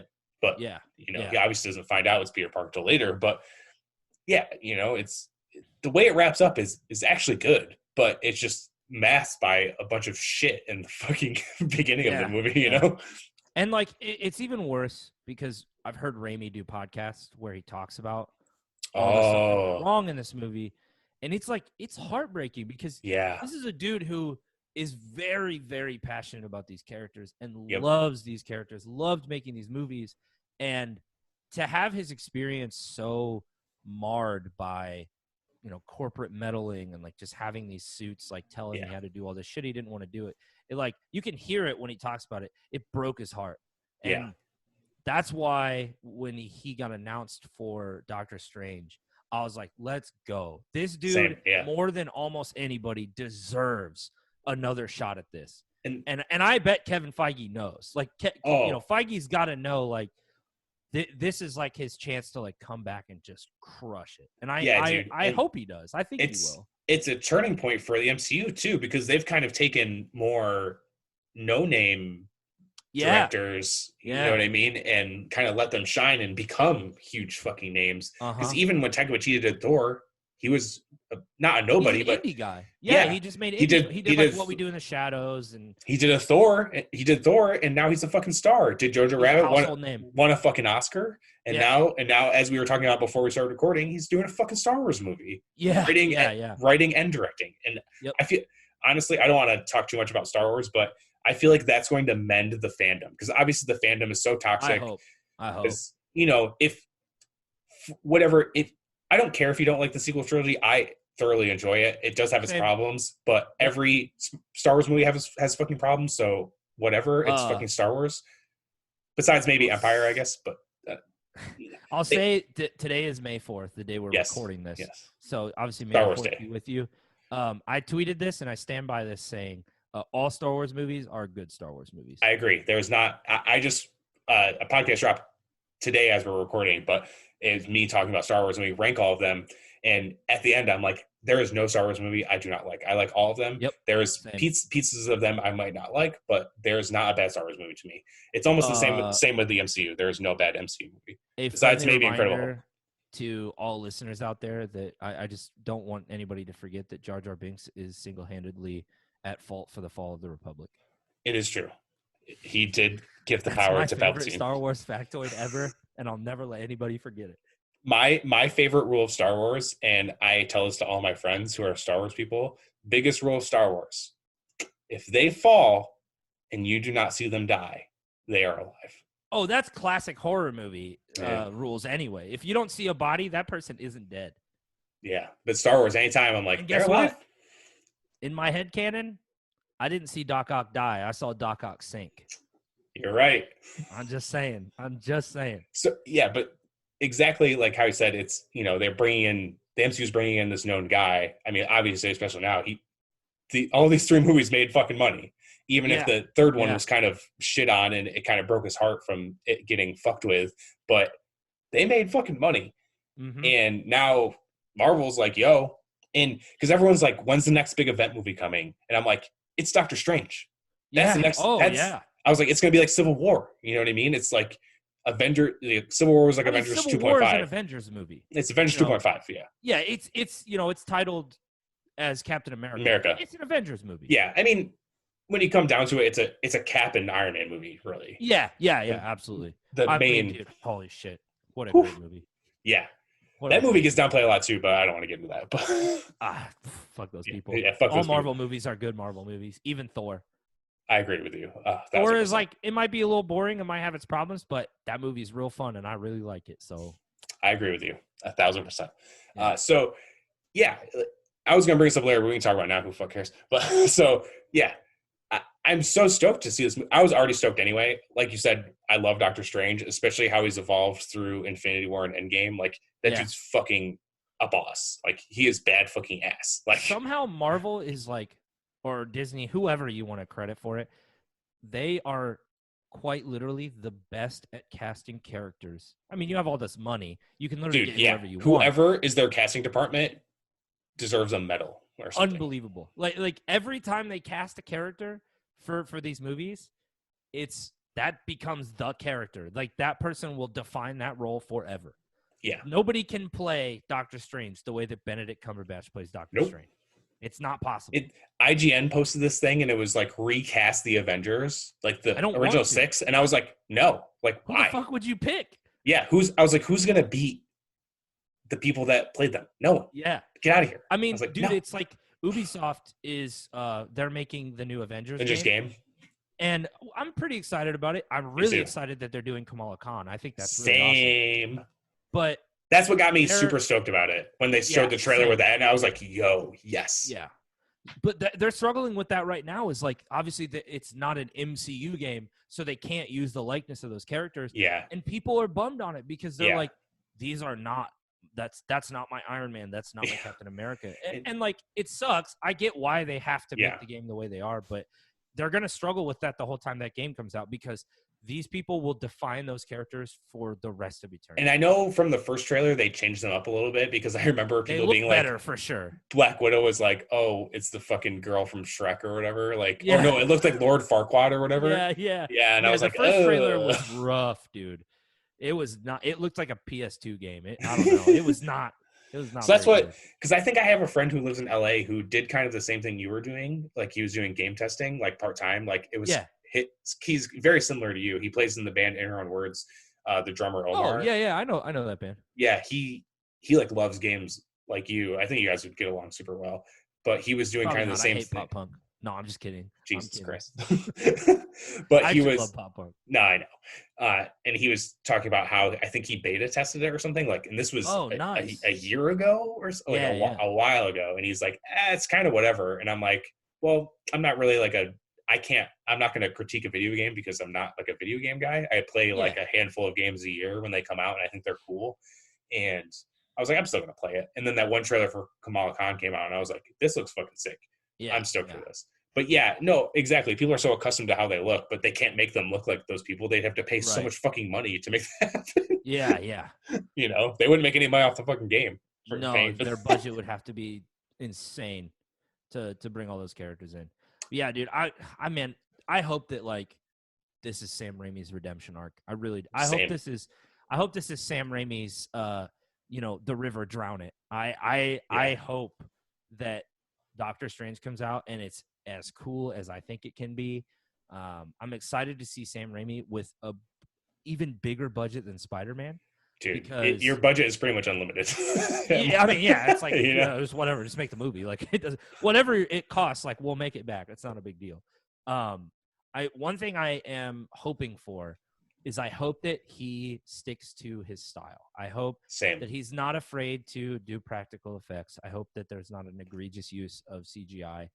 Not that the CGI in these movies is ever bad. No, I mean, look how much CGI is Endgame, and you couldn't even. I literally. You're like perfect. Whatever. Yeah. Yeah, but I want, and I think that Feige and Marvel will allow it. I want Raimi to just do Raimi. Yeah, because obviously Disney as a whole is no stranger to. I mean, some of even like Drax is practical with CGI on top. Nebula and Gamora are practical with CGI on top. Oh, I mean, dude, Drax's makeup is like it takes insane. Like 8 hours a day to put it on, and he looks amazing. Incredible. And obviously Star Wars, especially with the newer stuff and like Mandalorian, all of that shit is practical with CGI. Like, dude. Mandalorian does an awesome job of doing like all practical effects. Yeah, it looks fucking amazing. Like even Baby Yoda is a puppet, but they just add CGI. Do you ever hear why he's a puppet and not CGI? No. What's the Werner Herzog said something. Werner Herzog. They were like, he's CGI. We just have like a little puppet stand-in. And Werner Herzog called the team cowards. He said, if you don't use I did hear this. You're all cowards. Which, like, if Werner Herzog calls you out, like, you better listen. Like, with that voice, of course. Yeah, right. Like, you are cowards. So scary, dude. Bring me the baby. So cool. But yeah, man. Sam Raimi. I really. So. Yeah, if he wants to, I'm sure they'll let him do whatever the fuck he wants. Yeah, I hope they do. And then I hope that he crushes it enough that they're like, all right, cool, Doctor Strange 3, you're on it. Yeah, now that like Scott Derrickson's is seemingly, because the only thing I'm kind of concerned with, because obviously Scott Derrickson came out and is like, it's kind of a horror movie, and then they're like, Scott Derrickson leaves over creative differences, and it's like more of it's maybe not, because I don't see any MCU movie being a horror movie. Right? Not. I think people might have taken that maybe because like too far. Yeah. Yeah. Like when I heard horror movie, I was like, oh, it'll be like a bunch of scenes like Doc Ock. Like honestly. Yeah. Because I don't know if you saw Shazam. Oh, I loved it.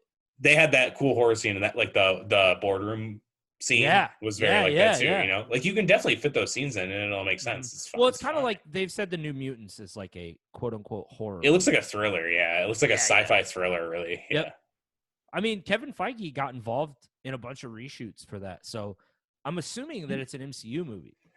They're saying it's not, but I have a feeling that an end credit scene is going to connect it in some way. Yeah. Yeah. I mean, I thought this would be the way that they maybe introduce mutants. I kind of hope they don't do that, but we'll see. Yeah. I don't know. I mean, we already technically have mutants, but they don't call them that. So. Oh, yeah. Scarlet Witch and R.I.P. Quicksilver. Dude, honestly, really liked, I can't remember the actor's name, but I really the dude who plays Kick-Ass? Yeah. As Quicksilver. He's awesome. Yeah, I almost cast him in some of the fan casts for X-Men, and I was like, oh, yeah, I can't. He's already an MCU guy. So kind of circling back to, I have some weird notes about Spider-Man 4. So the beginning of the movie was planned. It was a big battle with a bunch of fucking villains at once, which included Prowler, Shocker, Rhino, and Bruce Campbell's Mysterio, which I mentioned earlier. Yeah. And dude, Prowler, that would have been cool. Very. I've always liked Rhino cool. Too. Very big fan of Rhino. Rhino's, I mean, pretty much every Spider-Man villain is pretty sick. Yeah. I mean, dude, Shocker is in Far From Home. He's still kind of around. Home, yeah. Well, technically there's two Shockers in that movie because he fucking vaporizes the first one. Oh yeah. Dude, yeah, I love when he's working on the glove or whatever in Far From Home or in Homecoming, and I was like, oh shit. I'm thinking of Tinkerer. Oh, Tinker, yeah, Tinkerer is in it too. But yeah, they have the fucking shocker glove yeah, during yeah. the bank rob scene. Oh, it's so cool, man. So cool. Yeah. So it was supposed to. This is another studio thing. So it was supposed to feature Vulture, and Raimi wanted John Malkovich as Yeah. Vulture. Yeah, I remember that. But then Sony was like, nah, we're going to have Lizard become a thing, which makes sense. He's Kirk been there. Connors was That's fair. obviously, that would have been cool. But then they wanted Felicia Hardy, obviously known as Black Cat, Yeah. and they were eyeing Anne Hathaway for it. But they wanted her as Vultress, not Black Cat. Bro, wait, so Felicia Hardy was gonna be Vultress and not Black Cat? Yeah. What the fuck? Yeah. Didn't Anne Hathaway end up playing Catwoman? Yeah, in Dark Knight Rises. Yeah, that's what I thought. Yeah. That's kind of funny. I mean, not Black Cat, but obviously basically Black Cat. Yeah, it's like the DC Black Cat. Yeah, obviously. But yeah, I mean, dude. Weird. What a stupid change for no reason. Well, because and the thing is, even in this trilogy, Black Cat wouldn't make sense because Black Cat and Spider-Man have such a complicated romantic and non-romantic relationship. For them to go through all those problems in Spider-Man 3 to be like, oh yeah, here's fucking Black Cat or Vultress or whatever, would have been so fucking stupid. Like, it would have made zero sense. Yeah. Like, why are you going to introduce that? Yeah, but there's some like random stuff coming out lately that I think 5 was going to be a Sinister Six movie or something like that. Like the big thing of 4 was to lead finally to a Sinister Six movie. Right. And this cool clip came out of Willem Dafoe in the Doc Ock arms. Yeah, I saw that recently. Yeah, that was awesome. I was like, that's fucking amazing. Yeah, that was really good. So last thing with the Sony stuff, are you so let me preface this with my tinfoil hat theory. So obviously how you're saying Sony, obviously they've made some bad decisions with certain things. Right. And I think now this whole Spider-Man deal with Marvel, I think it's longer than people are led to know. I feel like if it's not now, it will be. Exactly. That's what I would say. Because I think Sony now, obviously when Sony was like, nah, we're taking them back, see ya, and everyone fucking freaked out. Yeah. And they were like, well, yeah, I guess we did. And then they signed the new deal where, because the deal before was they fully funded it, and then Marvel was obviously helped produce it, but they made like 5% profit. Yeah. Off the profit, 5% of the profits. And but obviously Marvel still has the merchandising rights to everything. So even if Sony went off on their own, it off the toys and games and yeah. So now I believe Sony has a piece of that again, but now Marvel, it's a 50-50. They put money in and make money out with the next Spider-Man movie or whatever. So yeah, I think there's more to this deal than people are thinking, because like a bunch of Disney stuff showed up on PlayStation View and all this shit, and like all of these just weird things. And now recently with the coronavirus pushing all these movie dates back, they moved Doctor Strange back so Spider-Man 3 could take Doctor Strange's spot. And the MCU had a movie in October of like 2022 or whatever that was blank. It was just when they released like the dates for forever, they'll just be like untitled Marvel movie. So Spider-Verse 2 took that spot. So Disney is now catering to Sony to help. They're like, no, we're not going to put an MCU movie out on the same day as Spider-Verse 2. We'll give you that date for you, which is another like, oh, hey, there has to be something a little more going on than we think. And I couldn't find anything online, but I'm pretty positive Kevin Feige has a hand in like Morbius and Venom 2 and anything else Sony Spider-Verse, non-Spider-Verse related things. Yeah. And obviously that became a little evident when the Morbius trailer came out and fucking Vulture shows up at the end of it. Oh, yeah, dude. Holy God, my jaw dropped. Yeah, I was like, what the fuck? Dude, because not only is Michael Keaton he's the best Vulture of all time. He's perfect. But I'm actually genuinely excited for Morbius. Same. I don't know how that movie's going to turn out, but I'm pretty excited. It looks cool. And I don't really like Jared Leto, mostly because of the shit I've Me heard either. because of like Suicide Squad and stuff. It made me not like him. Yeah, he's definitely a dingus. That's for sure. But I saw that That's the word I would trailer. use. I saw that trailer. I was like, this looks fucking sick.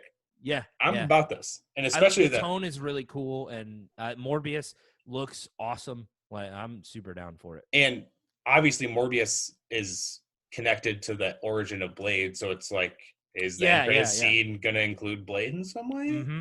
Yeah, I could see Blade popping up in credits or something like that. And also, there was don't forget, we're supposed to get Scorpion. Yeah, it's still there. It's still there. Homecoming, yeah. Yeah. I love Scorpion. I definitely think Spider-Man 4 is going to be Sinister Six. Yeah, I think that. Or maybe like a Young Avengers movie is like them versus Sinister Six. Yeah, I've been thinking that they would do like a type of Young Avengers. They're definitely building towards it because obviously Cassie Lang is now like a teenager, and the Hawkeye show is going to include Kate Bishop. Mm-hmm. Everyone thinks WandaVision is going to create Wiccan and Speed. I hope it does. I'm so stoked, dude. Then I talked about Iron Lad. The amount of content coming is insane. As soon as stuff starts getting rolling, it's going to roll hard. There's 5 MCU movies in 2022 or something like that, or 2021. Jesus, I don't know. It's fucking crazy. Yeah, and then the next couple years for MCU movies. Shows. Well, I don't know. Actually, I don't know what they're doing with the Hawkeye show. That one wasn't supposed to come out to like 2022 or something now, but I know it's like up in the air because like apparently Jeremy Renner's like a piece of garbage. I think it all got debunked. I don't fucking know. I can't. It's so hard to keep up with that drama. Yeah, definitely. Rich people drama. Right. Yeah. Yeah. What did ex rich guy do this time? It's like I don't know. It's definitely difficult to keep up with. Yeah. So obviously, and Flash Thompson for Far From Home, when he was doing like his vlog, they created Instagram for him. Yeah. And he tweeted it was like a newspaper, and he was like, oh, life was so much more simpler before aliens and like vampires, and said something else, but like he mentioned vampires. Did he say I didn't see that post. Okay. Yeah, so because a lot of people are like, oh, well, what if it was just the Spider-Man MCU people referencing the Sony MCU and then them and vice versa? But I was like, still, that's a big deal. That makes it in the same world, regardless if it's just those characters from those movies. Those are still MCU characters. Somebody tried to like hand wave it by saying that Venom is in San Francisco. But that's happened before. Yeah. Venom has been in, like, Eddie Brock has been in San Francisco. That's not like an original thing for the movie. Oh yeah, and they talk about how he's from New York in the movie. Yeah, exactly. So like there's it's not like he's just gonna stay in San Francisco. Like it's completely plausible for them to end up in New York. And Tom Hardy keeps posting, or Spider-Man to end up in San Francisco. Right, and Tom Hardy keeps posting like Venom killing Spider-Man on his Instagram story and then deleting it. Yeah, and it's like, come on, it's gonna happen. It's gonna happen. I don't know how you feel about it, but I think it suffered from some weird tone issues, but I liked the Venom movie. I had fun. I'm the exact same way. I loved Tom Hardy as Eddie Brock and Venom. Yep. That part was awesome. There's just some like weird shit in the movie that I was like, I don't really need this. The weirdness of it, I accepted because that reminds me of the comics because Venom is weird. I mean, but again, like I said earlier, product of the 90s. Like, yeah, but the problem with it was 2 movies happening at once, and in the end, it collided with a super lame CGI fight, and that's what bothered me. Yeah, that fight was like super dumb. Yeah, it was very bad. It was too much of like a spectacle. You know, it didn't feel like a fight. It was just like, look at all this liquid flying around. Yeah, and one thing they could have done, like we've talked about this through the whole podcast, they could have taken 2 fucking seconds to have after the symbiote enters his body, he walks by a storefront. Storefront's playing, has a TV in it, and it shows Spider-Man swinging through it. That's why he forms like Venom. Boom, done, easy. Yeah. It could have been like the symbiote peeks at the TV, thinks he looks cool or something, makes a comment about it. Now that's why. And you wouldn't even need to make a comment about it because it's the same thing with Vision. When Vision first appears, he doesn't have a cape. He sees Thor with a cape. Oh, that's right. Yeah. You know, it's just like, it's a visual thing. Like, boom. Oh, I see that. Oh, I want that. Boom. Yeah. It's like exactly what. But I mean, at that time, it was probably just, you're not putting Spider-Man in your movie, even if he's swinging, Which is wild because they, you know what I mean? Like at the end of the day, Sony owns Spider-Man. Yeah. You know, but yeah, I do think that Sony has to see the writing on the walls where we're only going to benefit more if we help connect with everything else. If we're going to keep it separate, it's only going to hurt it. Like, obviously, they probably got cocky with this. This is probably why they're like, no, we're taking Spider-Man back, because obviously Spider-Verse is fucking incredible. It's amazing. Yeah. It could be one of the best It is one of the best Spider-Man movies. It could be the best Spider-Man movie ever made. It's definitely up there. I definitely agree. It absolutely could be. That won a fucking Oscar. Won Best Animated Movie. Yeah. Venom comes out, crushes. I think it made, if not $1 billion, it made very close to $1 billion. Yeah. I think it made like 800 million or something. So it made a lot of fucking money. So as soon as Far From Home makes $1 billion, which guess what, Sony? You know why it made $1 billion? Because it was Marvel. Because it was coming from the replication or like the implications of Endgame. Like, obviously, and it became the most profitable Spider-Man movie of all time. And they're like, oh yeah, we got this. We'll just take it away. And it's like, yeah. Even if they could have done some cool story, if they got the same people from Spider-Man to like maybe help out with the story or something, all of the building blocks of Peter Parker that have been set up for years now are gone. You can't reference any of it. Yeah. You know what I mean? Oh, who's Tony Stark? My mentor that gave me this fucking suit. I don't know. Yeah. Where does it go? I mean, what shield? I don't know. They got like way too big for their britches for sure. And I actually was thinking about it the other day because there's like a little bit of infighting right now between AMC and Universal. Oh yeah. Apparently Regal joined in on it, I guess. Yeah, so they made the same stance. And here's the thing. I feel it's the same way about Spider-Man. In this situation, the theaters are Sony and Universal is Marvel, because for some reason AMC and Regal think that if they pull those movies that somehow people will like stand behind them. Yeah. But like, if Universal releases a movie that people want to see, those people are going to whatever theater. They're not loyal to you. They're loyal to what movies. They want to see. Yeah.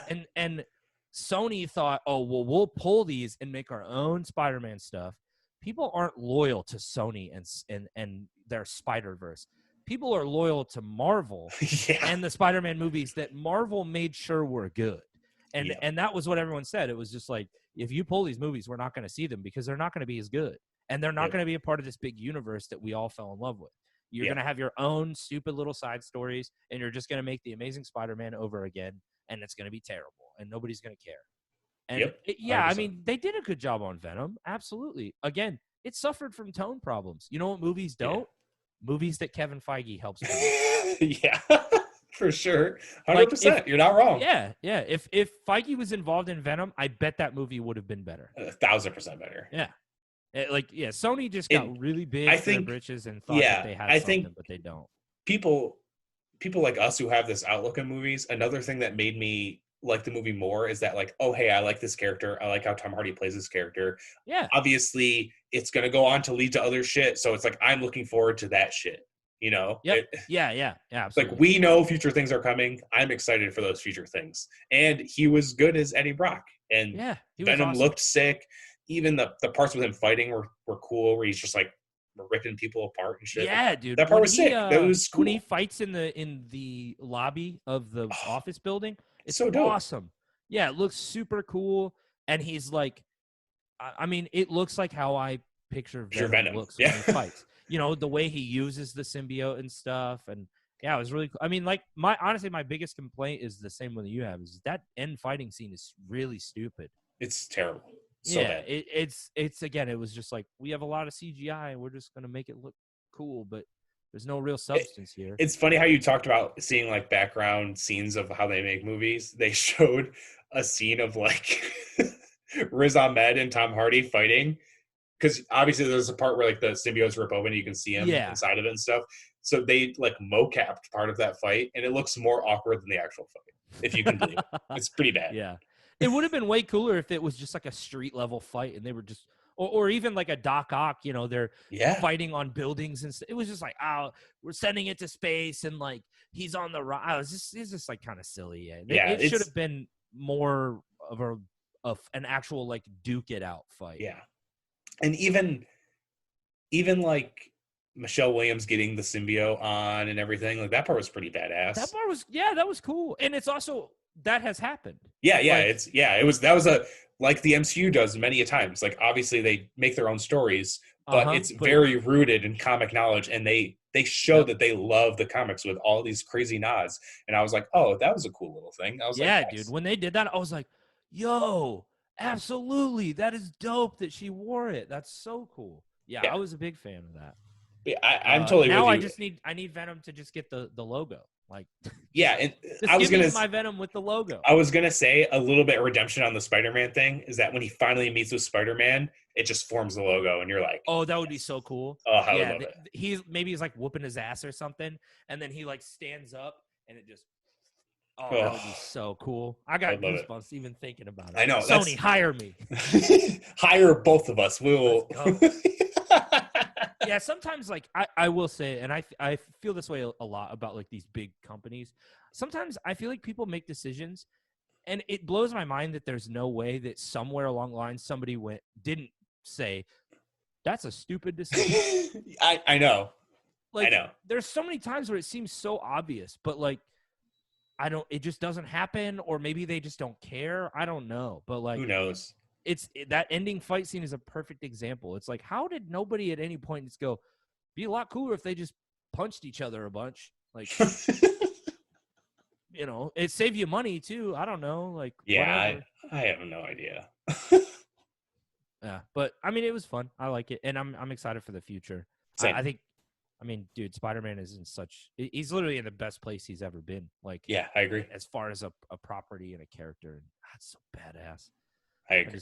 I spend way more time being excited about it than I ever spend like picking it apart. Because that's same here. Yeah, I'm here for fun, and I'm having fun. Yeah. Yeah. So I wrap up all these episodes with a little segment I call Metalcore Minute. So it's a minute, and you talk about anything you've just been into, whether it's music you're listening to, you can talk about games you're playing, movies you've been watching. So you ready? Yeah. Okay, go. All right. So lately, I've been going back and revisiting like a bunch of metalcore records that I skipped over as like maybe a teenager, because the brief explanation is that I got into hardcore before I got into metalcore. So I skipped a lot of stuff that was really popular when in like the early 2010s, because I was busy listening to like Madball and shit for whatever reason. So I've been going back and listening to old metalcore records, and I recently went back and went all the way through the Acacia Strain's discography, which I like that band a lot, and I always have, but I was only vaguely familiar with their discography, and really only became a fan off of their most recent full length. Okay. And the fact that in the year 2020 we can go onto Spotify and listen to the song Beast, and that riff will exist for all of eternity, is absolutely fucked up. That song is the heaviest song. It is unbelievable. So that's what I've been doing lately. Also, I've just been playing a lot of video games like Skater XL, which is one of my favorite games ever made. I love skateboarding. Hell yeah. Skateboarding for 20 years. It's the best. All right. So let us know what you got going on. Anything you want to plug? Yeah. So Ghost Key did not break up. That band still exists. And as soon as the end of the world is over, we're going to get together and write music, because we're all finally excited about actually playing music again after taking almost a year off. And then besides that, I also run a podcast. We actually just talk about video games, which maybe one of these days we'll pull you on when you maybe like Spider-Man even. That would be like it would be like perfect crossover, I think. I'd be down for that. Yeah. I don't like being the guy to ask me on podcasts, and obviously it's like video games, and I'm like very lower tier of knowledge of video games. Yeah, but that would work. I love that game. That would be tight. I honestly thank you though, because I get a lot of friends who are just like, "Yo, can I come on your podcast?" And it's like, it's kind of like that thing when you're in a band and people go, "Hey, bro, can I get guest list?" And it's just like, yeah. I mean, you can, but like, you're just, I don't know. It's like kind of whack that you're just asking for it. Yeah. But like, whatever, you know. So, but yeah, that would be tight. I played like Jedi Fallen Order and stuff too. I wasn't very good at it, but I beat it. Amazing game. Amazing story. It is very good. Yeah, so the podcast is called From the Shelf. Basically, the idea is that every week we pick a game and we just kind of go over the development, talk about how the game was made. We talk about our feelings, obviously, on the game, both current and past. And then we usually go over the plot. So it's really nice. Like, we just did an episode on a game called Persona 5, which I've never played, but my co-host Nick is a massive fan of. It's like 100+ hour game. I've just never been compelled to sit down and play it. But like, he literally explained the whole plot. And it's like, it's really nice, I think, because sometimes maybe you don't care about the plot or you don't want to hear us talk about it. So you just listen to the first 35, 40 minutes of the episode where we talk about how the game was made. You get all your knowledge, or you just listen to the whole thing. It's really cool. I've been doing that for almost a year now, which is tight.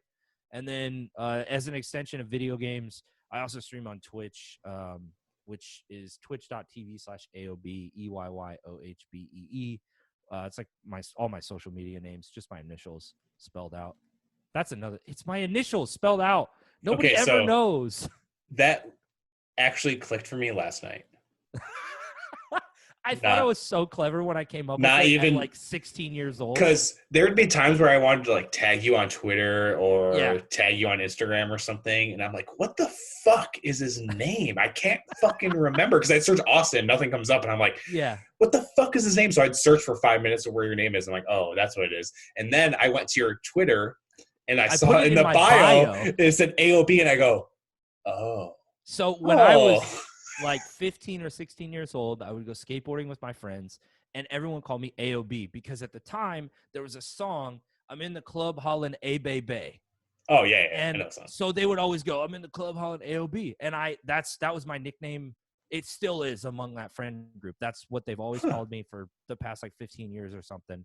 And so when I was like 16, I finally made like an Instagram and a Twitter or whatever, when Instagram came to Android finally. And I was like, oh, AOB, like that's what everybody calls me. And so I just made it the phonetic spelling because I thought it was clever. And it's been that way forever. And like now I've got like the verified Twitter account. I can't like change it. And people are always like, I don't even know what it means. I'm like, dude, I thought I was so clever. And I'm like actually just a dumbass. Like, because nobody gets it. No, or maybe you're just smarter than all of us, and all of us are dumb. Too big brain, dude. But yeah, so like I don't know. Follow me on like Twitter and shit if you want to talk about nerd stuff. I always post like about video games, and I'm sure I pissed some people off talking about how all the Star Wars movies are good today. And oh yeah, I already posted, hey, check out this episode, and be really mad about my ranking of Star Wars movies. Yeah, like Twitch is tight. I stream on Twitch like 4 days a week, and I usually stream for like 4 or 5 hours, and I met like a bunch of people that are into the same shit as me, which is cool. And played a bunch of really cool games, and it's tight. Hell yeah, man. That's all. Also, Ghostkey didn't break up. Yeah, Ghostkey did not break up. Metalcore forever, baby. Fake Metalcore forever. Awesome, man. Thank you so much for doing this. This was fun. Yeah, dude. Yeah, this is a blast. Awesome, man. I'll see you later. Bye.